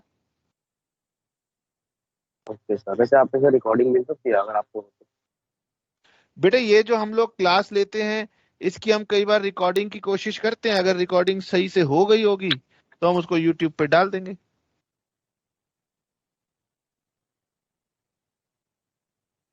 कई बार ये रिकॉर्डिंग हमारे पास हो नहीं पाती है, टीम्स ऐप हमारी कई बार क्रैश करती रहती है जिसकी वजह से रिकॉर्डिंग कई बार खराब हो जाती है। अगर हो गई होगी तो जरूर उसको डाल देंगे। सर पीडीएफ मिल सकती है? बेटे आप किसी अपने फ्रेंड वगैरह के उसमें टच में रहिए, अगर आपकी कभी क्लास छूट जाती है तो नोट कर लिया एक दूसरे से। अब ये पीडीएफ मैं बनाऊंगा फिर उसको सेंड करूंगा तो फिर बच्चों की आदत ऐसी पड़ जाती है कि वो पीडीएफ जो है ना मतलब नोट वगैरह ज्यादा करते नहीं है, फिर वो जब तक हाथ से नहीं बनाएंगे तब तक समझ नहीं आएगा। ठीक है, ओके।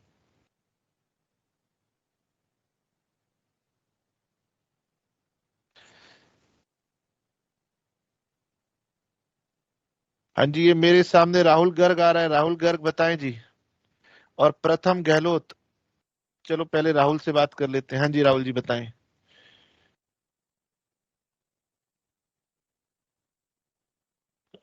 हेलो। हाँ जी राहुल जी बताएं। सर मैं कह रहा था मैंने थोड़ा लेट ज्वाइन किया था तो एक बार 6 वाला क्वेश्चन मैं नोट नहीं कर पाया था, वो दिखा दो एक बार। कौन सा था क्वेश्चन नंबर 6?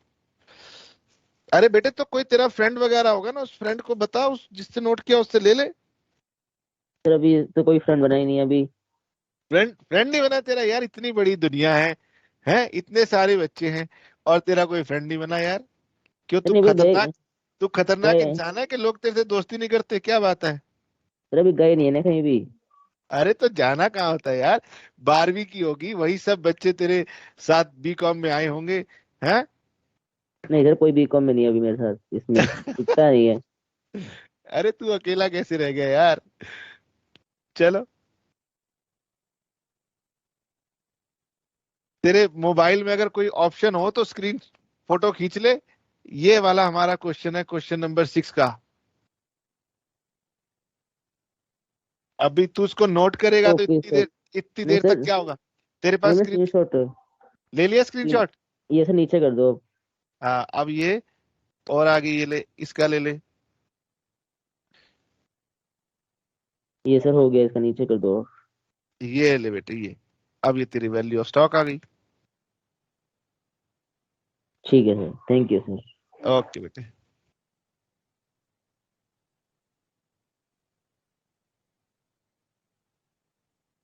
हाँ जी, जिन जिन से बात होती जाए वो सब अपना एग्जिट करते जाएं। और सेजल शायद कुछ बात करना चाहती है।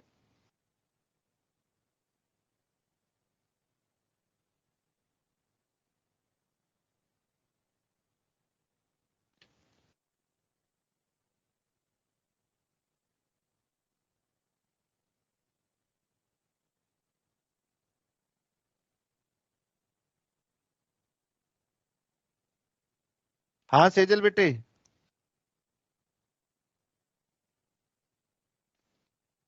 Good evening sir. Good evening बेटे। तो जैसे हम इसमें वैल्यू ऑफ स्टॉक में सेल्स ऐड कर रहे थे और परचेजेस लेस कर रहे थे, तो वो मैन्युफैक्चरिंग एक्सपेंसेस का क्या होगा? मैन्युफैक्चरिंग एक्सपेंसेस वहां पर कहाँ थे भाई? सर एक इसके नीचे वाले में थे। वो जो नीचे वाला क्वेश्चन था वो थोड़ा सा ना अलग था। Yes sir. वो मैंने अभी कराया नहीं। उस क्वेश्चन में क्या है कि हमें ट्रेडिंग अकाउंट बनाना पड़ेगा। तो जब हम ट्रेडिंग अकाउंट बनाते हैं तो मैन्युफैक्चरिंग एक्सपेंसेस को ना हम लोग डेबिट करते हैं। Yes sir. तो ये वैसे क्वेश्चन एग्जाम में तो कभी नहीं आया, लेकिन एक क्वेश्चन ये भी हो सकता था तो हमने डाला है। तो इसलिए अगर हो जाए तो ठीक है, एल्स इतनी चिंता नहीं करेंगे, छोड़ देंगे। Okay sir. सर ट्रेडिंग से क्या निकालेंगे हम? हाँ जी ट्रेडिंग से क्या फाइंड करेंगे इसमें? बेटे, जब हम ट्रेडिंग अकाउंट बनाते हैं तो ट्रेडिंग अकाउंट में हम क्लोजिंग स्टॉक डालते हैं और हमारा ग्रॉस प्रॉफिट बैलेंसिंग फिगर आता है। अगर हमें ग्रॉस प्रॉफिट की फिगर हम डाल दें तो हमारा जो स्टॉक होता है वो बैलेंसिंग फिगर आ जाता है। तो कई बार क्वेश्चन ओपनिंग स्टॉक देता है, परचेज देता है, सेल्स देता है, जीपी बता देता है और कहता है क्लोजिंग स्टॉक निकालो। तो हम ट्रेडिंग अकाउंट बनाते हैं, सारी इंफॉर्मेशन पुट करते हैं, ग्रॉस प्रॉफिट को कैलकुलेट करके डाल देते हैं, तो हमारा जो है क्लोजिंग स्टॉक आ जाता है। तो वैसे हम रेगुलर कॉलेज वाले बच्चों को कई बार इस तरह का क्वेश्चन करा देते हैं, क्योंकि उनके कॉलेज वाले ना कई बार जानबूझ के ऐसा क्वेश्चन करा लेते हैं। ऐसे एग्जाम में ये क्वेश्चन कभी आया नहीं है। सीए इंटरमीडिएट लेवल पर कई बार पूछ लेते हैं, तब हम लोग करवा देते हैं। ठीक है, थैंक यू सर। ओके बेटा, ऑल द बेस्ट।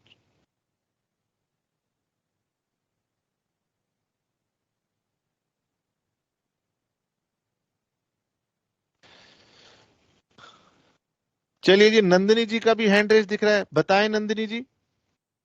और ये प्रथम गहलोत, फिर कहां चला गया प्रथम? ये रहा। हाँ नंदिनी बेटे, तेरा माइक ऑन नहीं किया क्या मैंने? हाँ बोल बेटे। सर काफी लोगों की प्रॉब्लम ये थी कि उन्होंने पिछली क्लास अटेंड नहीं की, तो मैंने ऑलरेडी शेयर कर दिया है पीडीएफ बना के नोट्स का ग्रुप अच्छा, में। नोट्स का तूने पीडीएफ बना के ग्रुप में शेयर कर? ग्रुप में तो तेरे पास परमिशन ही नहीं है कुछ शेयर करने की। नहीं सर, आपके नहीं, जो हमारा जो मतलब एक ग्रुप बना रखा है सोल वालों ने। अच्छा, किस पे बना तो रखा है? व्हाट्सएप पे बना रखा है सर, व्हाट्सएप है? व्हाट्सएप पे बना रखा है? वाह जी जी वाह, सर। एक दूसरे की सहायता करते रहना चाहिए। जी सर। तो मैंने मतलब काफी बच्चों ने मांगा था तो मैंने शेयर कर दिया, ग्रुप में भी शेयर कर दिया था। अच्छा, तो बाकी बच्चों ने मांगा कैसे तेरे से? सर ग्रुप में मैं ऐड हूँ ना, तो वहां से पता नहीं कैसे मतलब नंबर लेके मैंने की ठीक है कोई नहीं। अभी तो सुन रही थी, वो बच्चा कह रहा था मेरा कोई साथी नहीं है। नहीं सर, वो ग्रुप में मतलब ऐड होते हैं ना, तो ग्रुप में मैं मतलब कभी कुछ पूछते हैं तो बता देती हूँ, तो फिर वो पर्सन मैसेज करते हैं कि मेरे को मतलब दोबारा नोट्स भेज दो ऐसा कुछ, तो फिर शेयर कर देती हूँ मैं वहीं पे ही। तो ग्रुप में बच्चे पढ़ने की बातें भी करते हैं या सिर्फ गप्पी मारते रहते हैं? करते हैं। अच्छा वाह जी वाह, बहुत बढ़िया, बहुत बढ़िया है। फिर तो हमने तो देखा है कि जो नहीं है, हाँ? बहुत बच्चे बुक ही नहीं है बहुत बच्चों के पास। वो तो बच्चे उन्हें ऐसी वो बच्चे जो है ना यूं ही परेशान है। उनको लगता है कि एसओएल से बुक नहीं मिली। अरे तो उस बुक को अगर नहीं मिल पा रही तो डाउनलोड कर लो।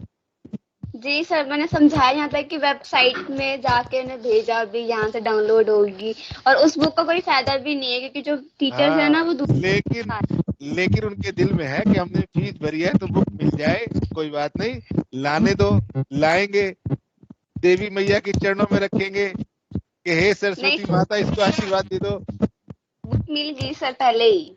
मिल गई? बट अभी हाँ बुक मिल गई मुझे, तो मैं लाई थी। चलो कोई बात नहीं, सबको खुशी होती है बुक मिल जाए, नहीं तो वो लेके प्रिंट आउट निकाल लो, कोई ऐसी बात नहीं। जी सर, यही बताया था उन्होंने। चलो ठीक है, ओके। जी सर। हाँ जी प्रथम, माइक ऑन करो बेटे। Hello sir, good evening sir. Good evening बेटे। सर मेरा क्वेश्चन ये था सर, इन्वेंट्री ऑफ वैल्यूएशन में सर, हाँ सर कॉस्ट एनआरवी कैसे निकालेंगे सर? मेरा नेटवर्क इशू हो रहा था। क्या कैसे निकालेंगे sir? NRV sir, network issue हो रहा था इसलिए देख नहीं पाया। एनआरवी होता है जो भी आपका एक्सपेक्टेड सेलिंग प्राइस हो, उसमें से जो भी आपके एक्सपेक्टेड खर्चे होने हैं सेल करने के वो माइनस कर दो, उसको हम बोलते हैं एनआरवी। Okay sir. सर एक क्वेश्चन और था। हाँ जी। सर आपने लास्ट क्लास में ये स्टोर लेजर पढ़ाया था आपने। हाँ सर इसमें एक क्वेश्चन था सर, क्वेश्चन का थर्ड पॉइंट था सर, ये सर इसमें इशू किया था सर 100 रुपीज सर, इसमें आया था at the rate of 28.33। Sir ठीक इसका है, वैल्यू कैसे निकली थी? वो तो वेटेड इसका पता एवरेज नहीं चला। मेथड था। वेटेड एवरेज मेथड में हम वैल्यू को जोड़ते हैं टोटल और टोटल यूनिट से डिवाइड कर देते हैं, हमारा प्राइस आ जाता है। Okay okay sir, okay thank you sir. हाँ जी ठीक है बेटे।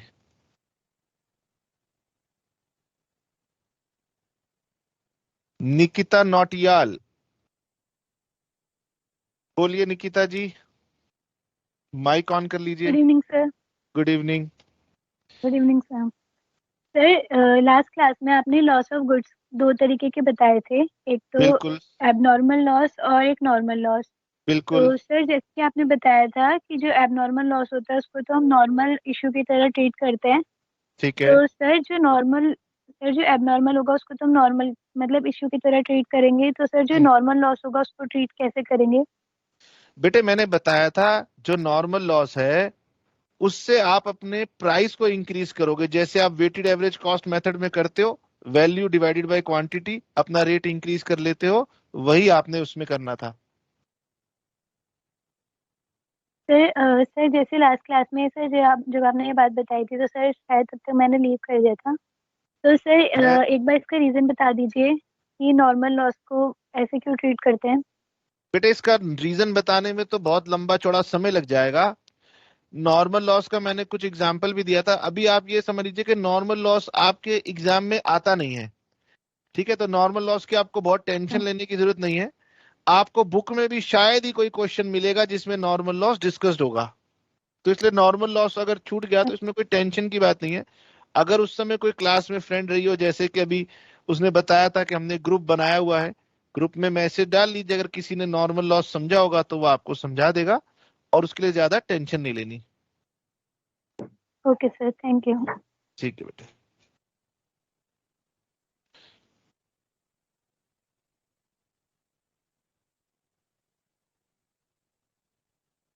हाँ जी बेटे, वेब कैम ऑन करोगे तभी मैं बात कर पाऊंगा ना, ऐसे कैसे बात करूंगा? हाँ जी प्रतीक्षा जी बताएं।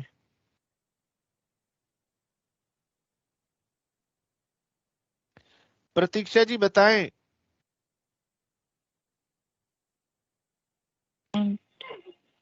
हाँ जी बोलो। Good evening sir. Good evening.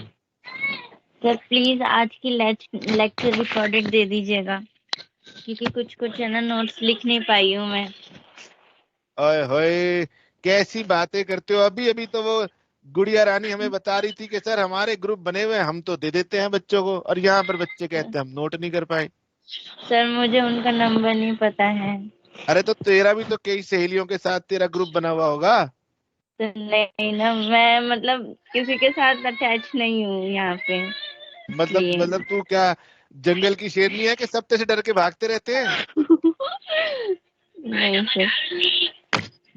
अरे दो चार सहेलियों को तो बना के रखो भाई, कि पूछ सको हाँ क्या गलती हो गई, कोई पूछ ले, कोई डिस्कस कर ले, पढ़ाई कर ले। अकेले अकेले थोड़ी ना रहा जाता है। सर एक बार दिखा दीजिए मैं 6 क्वेश्चन वाला। कौन सा क्वेश्चन बता? सर 6 क्वेश्चन अभी तो दिखा रहा था जब वो लड़का कह रहा था मुझे स्टार्टिंग में। दिखा दो। सर स्टार्टिंग में स्टार्टिंग में दिखाऊं? स्क्रीनशॉट ले लेगी? हाँ पक्का। ठीक है, एक मिनट रुक।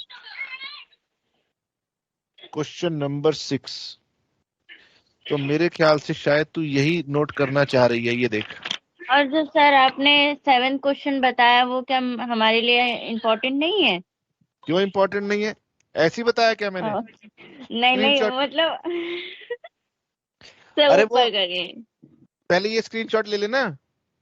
हाँ ये तो हो गया। ये हो गया, ओके। अब ये ले ले। ये मैंने फिर नोट कर लिया था, बाद में सारा नोट है। ठीक ऊपर है, हो वाले गया। और हाँ।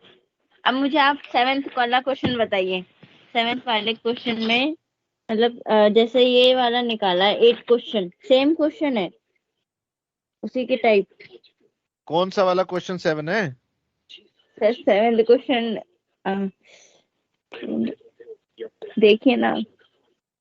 बेटे मेरे पास ना 2-3 अलग अलग शीट है, इसलिए मुझे नहीं पता तेरी वाली शीट में 7 नंबर कौन सा, हेडिंग पढ़ दे। 1 मिनट मैं बताती हूँ। हाँ कौन सा है? हाँ, from the following information ascertain the amount of अरे closing तो तू stock बीकॉम प्रोग्राम में है कि 70,000। ऑनर्स में है ये बता। सब प्रोग्राम में हूँ मैं। वो बहुत बढ़िया सी सिंसियर स्टूडेंट थी सेजल, मैं उसको यही क्वेश्चन करने को भी मना कर रहा था कि ये अभी मत करना, वैसे अगर तुम करना चाहोगे तो आसानी से बनेगा नहीं। कुछ क्वेश्चन जो होते हैं ना वो खास किस्म के विद्यार्थियों के लिए बने होते हैं। अब मैं 600-700 बच्चों को ऐसा क्वेश्चन कराऊंगा ना तो वो बाजार में अगर कहीं मुझे देख लेंगे ना तो पीछे से सर से डंडा मार देंगे, कहेंगे ये ऐसे ऐसे सवाल कराता है। मजाक नहीं कर रहा, मतलब ये सवाल बना है खास बच्चों के लिए, इसको मैं सबको करा नहीं सकता, वरना उन्हें पता लग जाए ना तो मेरे घर के बाहर आके धरना देंगे, मुझे पकड़ के पीटेंगे ऐसा सवाल क्यों कराया। मतलब एकदम आगे लेवल का है ये क्वेश्चन। मतलब ऐसा होता है, अगर मैं हर बच्चे से कहूं बेटे ये तू नहीं कर सकता तो वो मानेगा क्या? तो कहेगा क्यों नहीं कर सकता, लेकिन जब कराऊंगा ना तो भाग जाएगा, कहेगा नहीं नहीं मुझे करना ही नहीं था, क्यों कराया। जी सर। तो बड़े पेशेंस वाले जो बच्चे होते हैं, जो पेशेंस के साथ लगे रहते हैं कि हाँ मैं इस क्वेश्चन को समझ के रहूंगा या मैं इसको समझ के रहूंगी, वही कर सकते हैं। ऐसे वैसे बच्चों के बस का नहीं है। नॉर्मली बच्चे वही लाइनें बनाएंगे और रिसिप्ट इश्यू और बैलेंस निकालेंगे तो वो जन्नत नहा लेंगे बस। उसके बाद उनको बाकी के सवाल समझाना बहुत मुश्किल काम है। 6ठा नंबर सवाल समझाना मुश्किल काम है। पर ये वाला तो मेरे को समझ आ गया ये। हाँ बस, तो 7 नंबर पे तू लगी रहे, जब थक जाएगी तो छोड़ दियो, मैं नहीं करवाने वाला। Thank you sir. ठीक है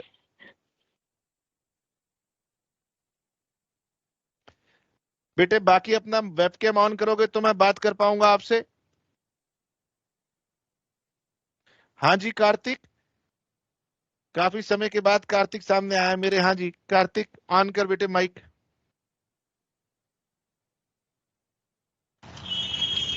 सर ये कौन सा ग्रुप बना हुआ है जो सर पता ही नहीं है कौन सा ग्रुप बन गया इनका। अरे वो उन्होंने अपना पर्सनल बना लिया ना। अच्छा, बाकी सर पढ़ तो सर सही नहीं है, साथ में पढ़ तो रही हैं जो आप पढ़ाते हो। अरे तो वही बाद में पढ़ लेते हो। किसी का छूट गया, बाद में बात करने के लिए कोई तो चाहिए। मैं जब जवाब नहीं दूंगा व्हाट्सएप पे तो किससे पूछेंगे। हाँ ये भी है, तभी सर। हाँ इतने सारे क्वेश्चन पूछते हैं बच्चे मेरे से, इतने सारे पूछते हैं, मैं क्या करूं। और पूछते भी क्या है, हमारी बुक नहीं मिल रही, कब मिलेगी, आज एसएल खुला है। सर पढ़ा रहे हैं वही बड़ी, सर पढ़ा रहे हैं इतना अच्छा, वही मतलब सही है, बाकी क्या ही करना। चलो ठीक है। अरे उनको ये लगता है ना, कुछ बच्चों को शायद मैं एसओएल के अंदर बैठा हुआ हूँ, वो मुझसे पूछना चाहते हैं हमारा रोल नंबर नहीं आया, हमारे सब्जेक्ट चेंज नहीं हुए, हमारी रिफंड हो सकती है, तो मैं कैसे आंसर दे सकता हूँ। और दुखी हो गया हूँ, मेरे मोबाइल के अंदर 2-2 हजार तो तकरीबन अनरेड मैसेज पड़े हुए हैं व्हाट्सएप पे, हैंग होता रहता है हर टाइम। सर आप बोल दो ना कि मेरा कोई ड्यू से कॉन्ट्रैक्ट नहीं है। अरे वो इतने बड़े वॉल्यूम को बताना मुश्किल है। 21,000 बच्चे हैं बीकॉम में, और 10-11 हजार बच्चे हैं बीकॉम ऑनर्स में, तकरीबन 70 तो ग्रुप बने हुए हैं। और फिर उसके बाद मैसेज अलग आते रहते हैं कि सर हमें ग्रुप में ऐड कर दो। मैं किस किस को ढूंढ के ग्रुप में ऐड करूं, मेरे लिए वही मुश्किल बात है। तो किस किस को समझाऊंगा, आंसर दे ही नहीं सकता। सर मैं ये कह रहा था सर जो बुक है सर मोंगा वाली, जो आप कह रहे हो जेआर मोंगा, सर वो 2 बुक हैं सर, एक बुक है बीकॉम ऑनर्स वाली और एक बीकॉम वाली, तो मतलब दोनों सेम ही है ना? जो बीकॉम प्रोग्राम की बुक होती है उसका नाम होता है बेसिक फाइनेंशियल अकाउंटिंग, उस पे बेसिक लिखा होता है, और जो ऑनर्स वाली बुक है उस पे सिर्फ फाइनेंशियल अकाउंटिंग लिखा होता है। अच्छा, तो हम बेसिक वही लेंगे। तेरा बीकॉम प्रोग्राम है कि ऑनर्स है? सर मेरे से सिंपल है सर प्रोग्राम। हाँ सर ये बीकॉम प्रोग्राम की बुक है, इस पे ना बेसिक फाइनेंशियल अकाउंटिंग करके लिखा होगा। ठीक है सर। वैसे तो 80 to 90% बुक सेम होती है, कुछ कुछ चैप्टर में कई बार पुराना डिफरेंस चला आ रहा होगा तो वही डिफरेंस होगा, अदरवाइज सेम होती है। ठीक है, thank you so much sir. Swati ji, Swati ji, Swati ji मेरी वॉइस आ रही है?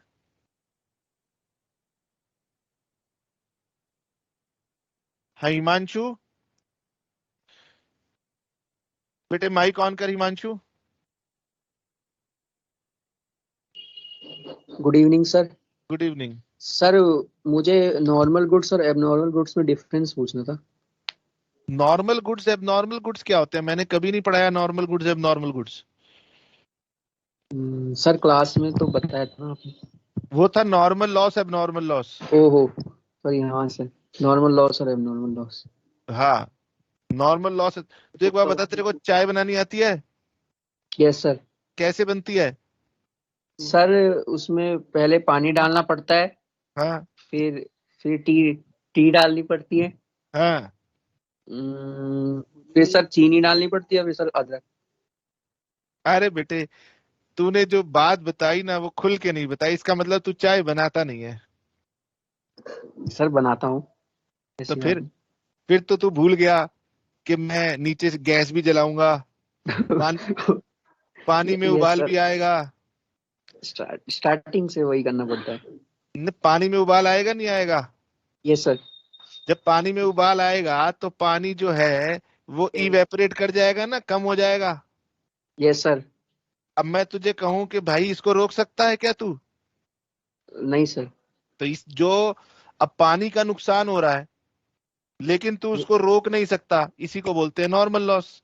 यानी चाय बनाते हुए पानी का भाप बन के उड़ जाना पानी का लॉस है, लेकिन ये नॉर्मल लॉस कहलाएगा, इसको हम रोक नहीं सकते। Yes sir. बस ये नॉर्मल लॉस होता है जिसको आप रोक नहीं सकते। अब तुझे लगेगा कि सर ये लॉस कैसे है? नहीं सर, लॉस ही है। पानी तो कम हुआ ना। तो अगर मान लो बड़ा कोई व्यापारी हो, वो कोई चीज डाले, कोई सामान बनाने में मैंने 100 लीटर पानी डाला और मेरा जो सामान तैयार हुआ वो 80 लीटर तैयार हुआ, 20 लीटर कहाँ गया? नुकसान हो गया। तो लेकिन ये नुकसान क्योंकि रोका नहीं जा सकता, ऐसे नुकसानों को नॉर्मल लॉस बोलते हैं। Okay sir. ठीक है, थैंक यू। चलिए। हाँ जी खुशी जी, खुशी पांचाल। बेटे थोड़ा लाउड बोल, तेरी वॉइस नहीं आ रही। माइक चेक कर एक बार अपना।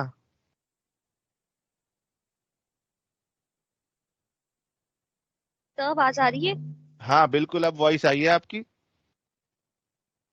Sir good evening. Good evening. मेरा जो डाउट था वो बुक में से था, बुक में से 6 क्वेश्चन बैक एक्सरसाइज, उसमें नहीं गिवन है। बेटे वॉइस तेरी फिर कट गई।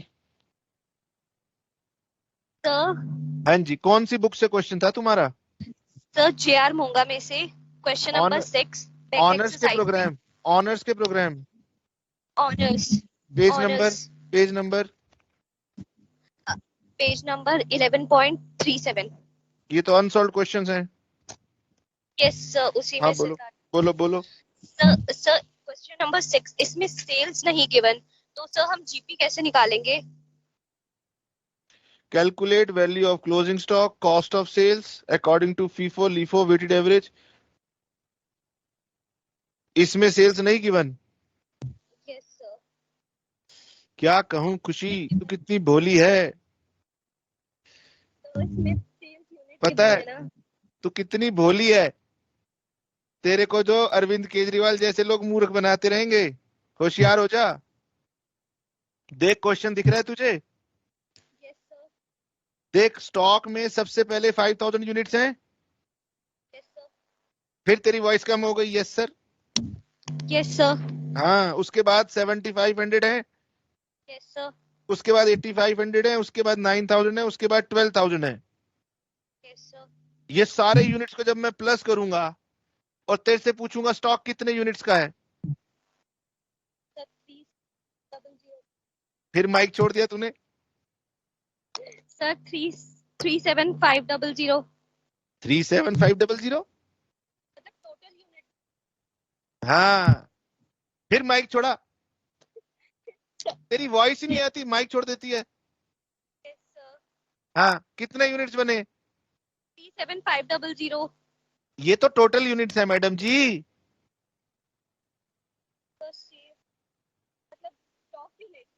माइक तो पकड़ ले मैडम। हाँ बताओ, मैंने पूछा स्टॉक के कितने यूनिट्स हैं? स्टॉक की 3500 यूनिट। हाँ, और टोटल यूनिट कितने हैं? Sir 37500 unit. 37,500 में से अगर स्टॉक 3500 है तो कितने यूनिट सेल हो गए? 34,000। हाँ, तो रेट लिखा तो हुआ @ 15 रुपए पर यूनिट, लास्ट में लिखा हुआ है। निकल जाएगा। Yes sir. आगे से होशियार बनियो वरना लोग बुद्धू बनाएंगे, बता रहा हूं। ठीक है। हाँ जी स्वाति जी, आपका नेटवर्क वापिस आ गया, बताएं।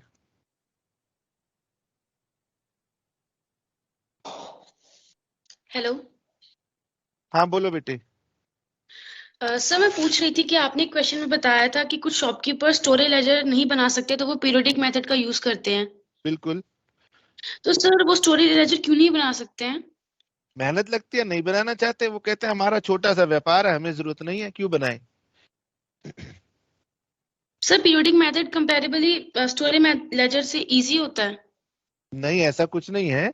इजी तो होता है, लेकिन हम बिजनेस में थोड़ी देखते हैं इजी क्या है, हम तो देखते हैं सही क्या है और गलत क्या है। सही तो यह है कि अपना प्रॉपर रिकॉर्ड बनाइए। प्रॉपर रिकॉर्ड तभी बनेगा जब स्टोरेज लेजर बनेगा। Okay sir. Okay sir, thank you. Okay बेटे। जिन जिन से बात होती जाए वो एग्जिट कर सकते हैं, और जो बच गए उनसे हम बात कर लेंगे।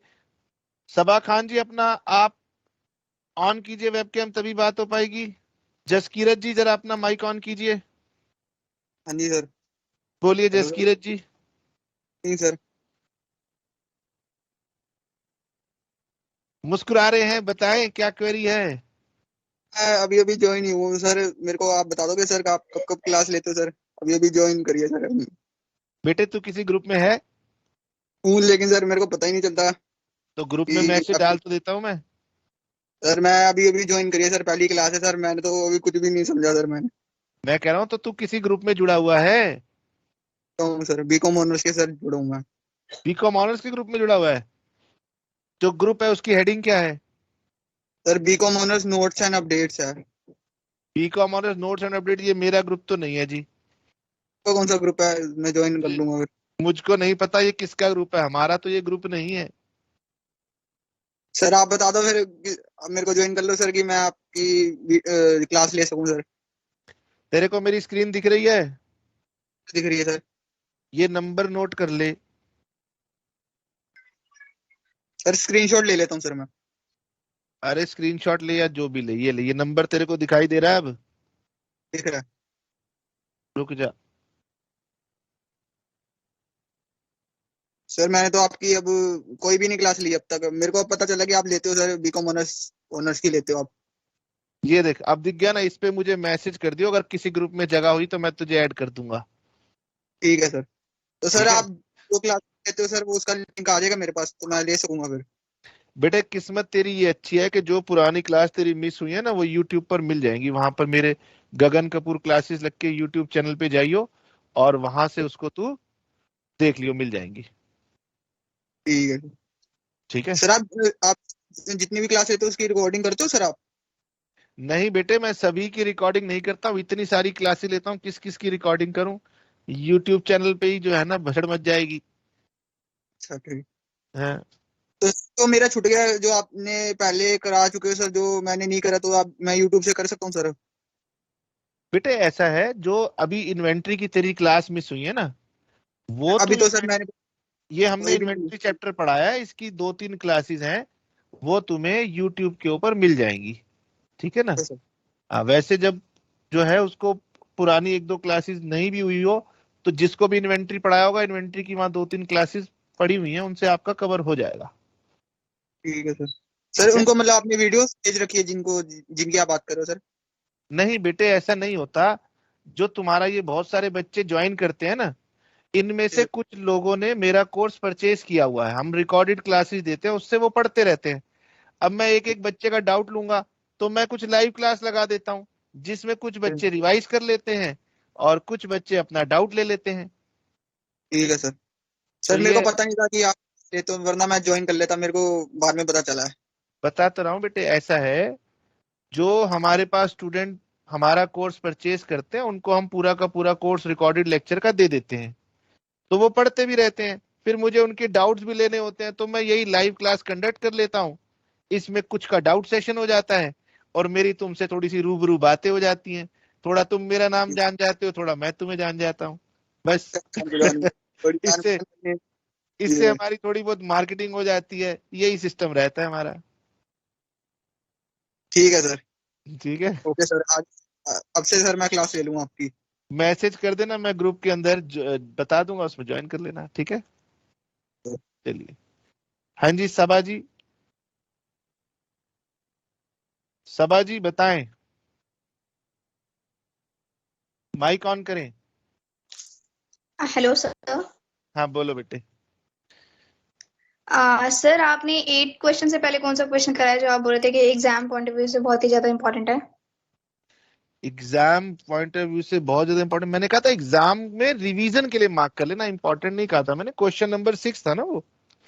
क्वेश्चन नंबर 6 था सर, एक बार उसका स्क्रीनशॉट दे दोगे? क्वेश्चन नंबर 6 का आपके पास पीडीएफ है क्या? नहीं सर, और वो जो एसओएल का ग्रुप वो बता रही थी ना कल, तो वो भी ग्रुप मेरे पास नहीं है।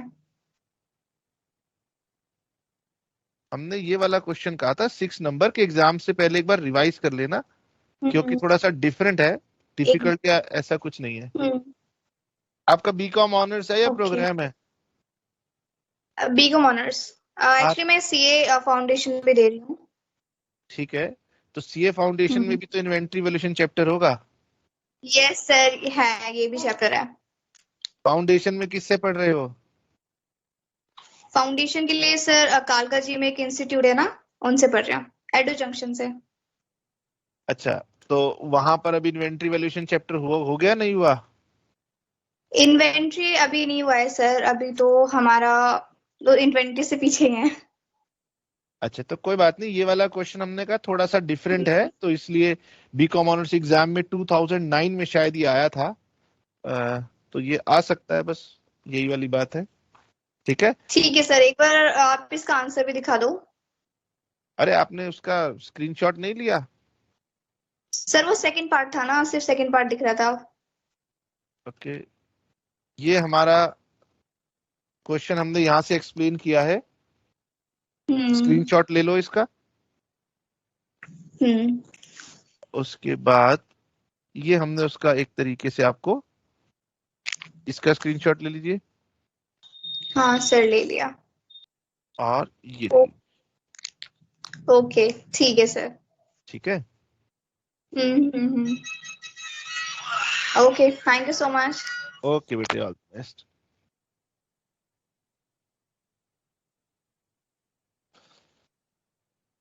हाँ जी, उत्सव, उत्सव माइक ऑन कर बेटे।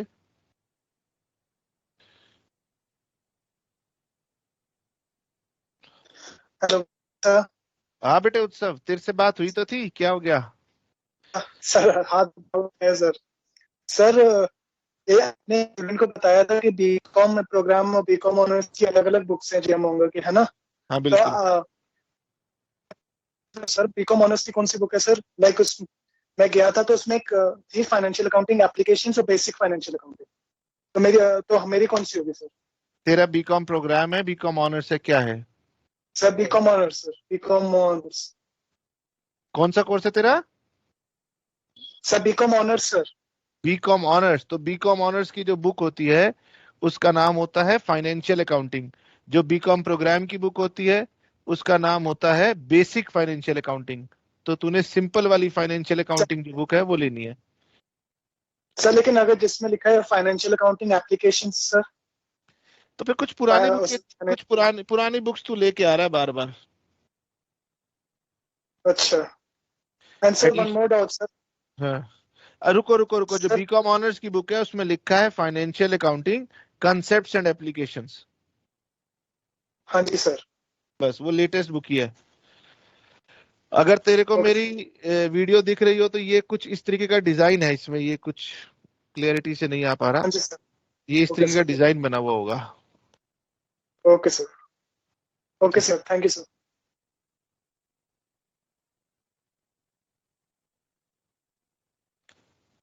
हाँ जी भव्य।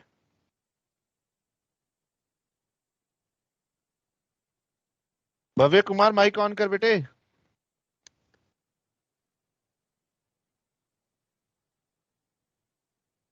शायद भव्य को आवाज नहीं आ रही। Jyoti. Jyoti. Good afternoon sir. Good evening बेटे। हाँ sir, good evening sir. 6 question से पहले जो आपने करवाया था उसके नोट्स दे दो। कौन से क्वेश्चन के बेटे? 6 से पहले जो करवाया था। वो तो कल करवाए थे। अभी मैंने लेट ज्वाइन किया था 20 मिनट्स, उससे पहले करवाया था। आज हमने सबसे पहले क्वेश्चन नंबर 6 करवाया है। ओके, मैंने लेट ज्वाइन किया था इसलिए। क्वेश्चन नंबर 6 किया था आपने? हाँ। हाँ तो फिर कुछ नहीं छूटा आपका। Okay sir. ठीक है, थैंक यू सर। ओके। हाँ जी भव्य बताएं। माइक ऑन करो भव्य, माइक ऑन कर, आवाज नहीं आ रही तेरी। जब तक मैं भव्य से बात कर रहा हूं, अगर किसी और स्टूडेंट ने हमसे बात करनी हो तो अपना पहले वेबकैम ऑन कीजिए।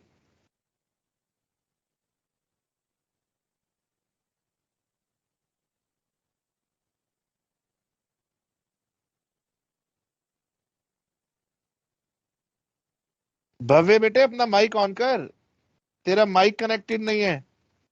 मैंने अलाउ कर रखा है, तेरा माइक कनेक्टेड नहीं है।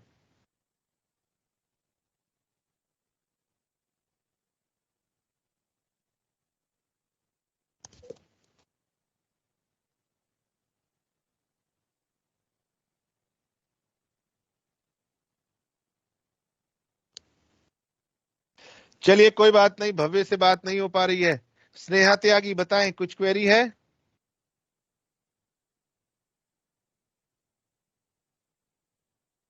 स्नेहा बेटे माइक ऑन कर अपना। Good evening sir. Good evening.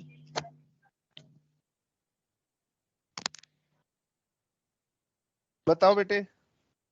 नहीं सर, कोई क्वेरी नहीं है, मतलब मैं सुन रही थी क्वेश्चंस वगैरह, ऐसी कोई क्वेरी नहीं है। चलिए ठीक है, तो फिर आज सबसे बात हो गई है। चलिए क्लास खत्म करते हैं, नेक्स्ट क्लास में मिलेंगे, ग्रुप पे आपको मैसेज मिल जाएगा। Okay sir, thank you sir.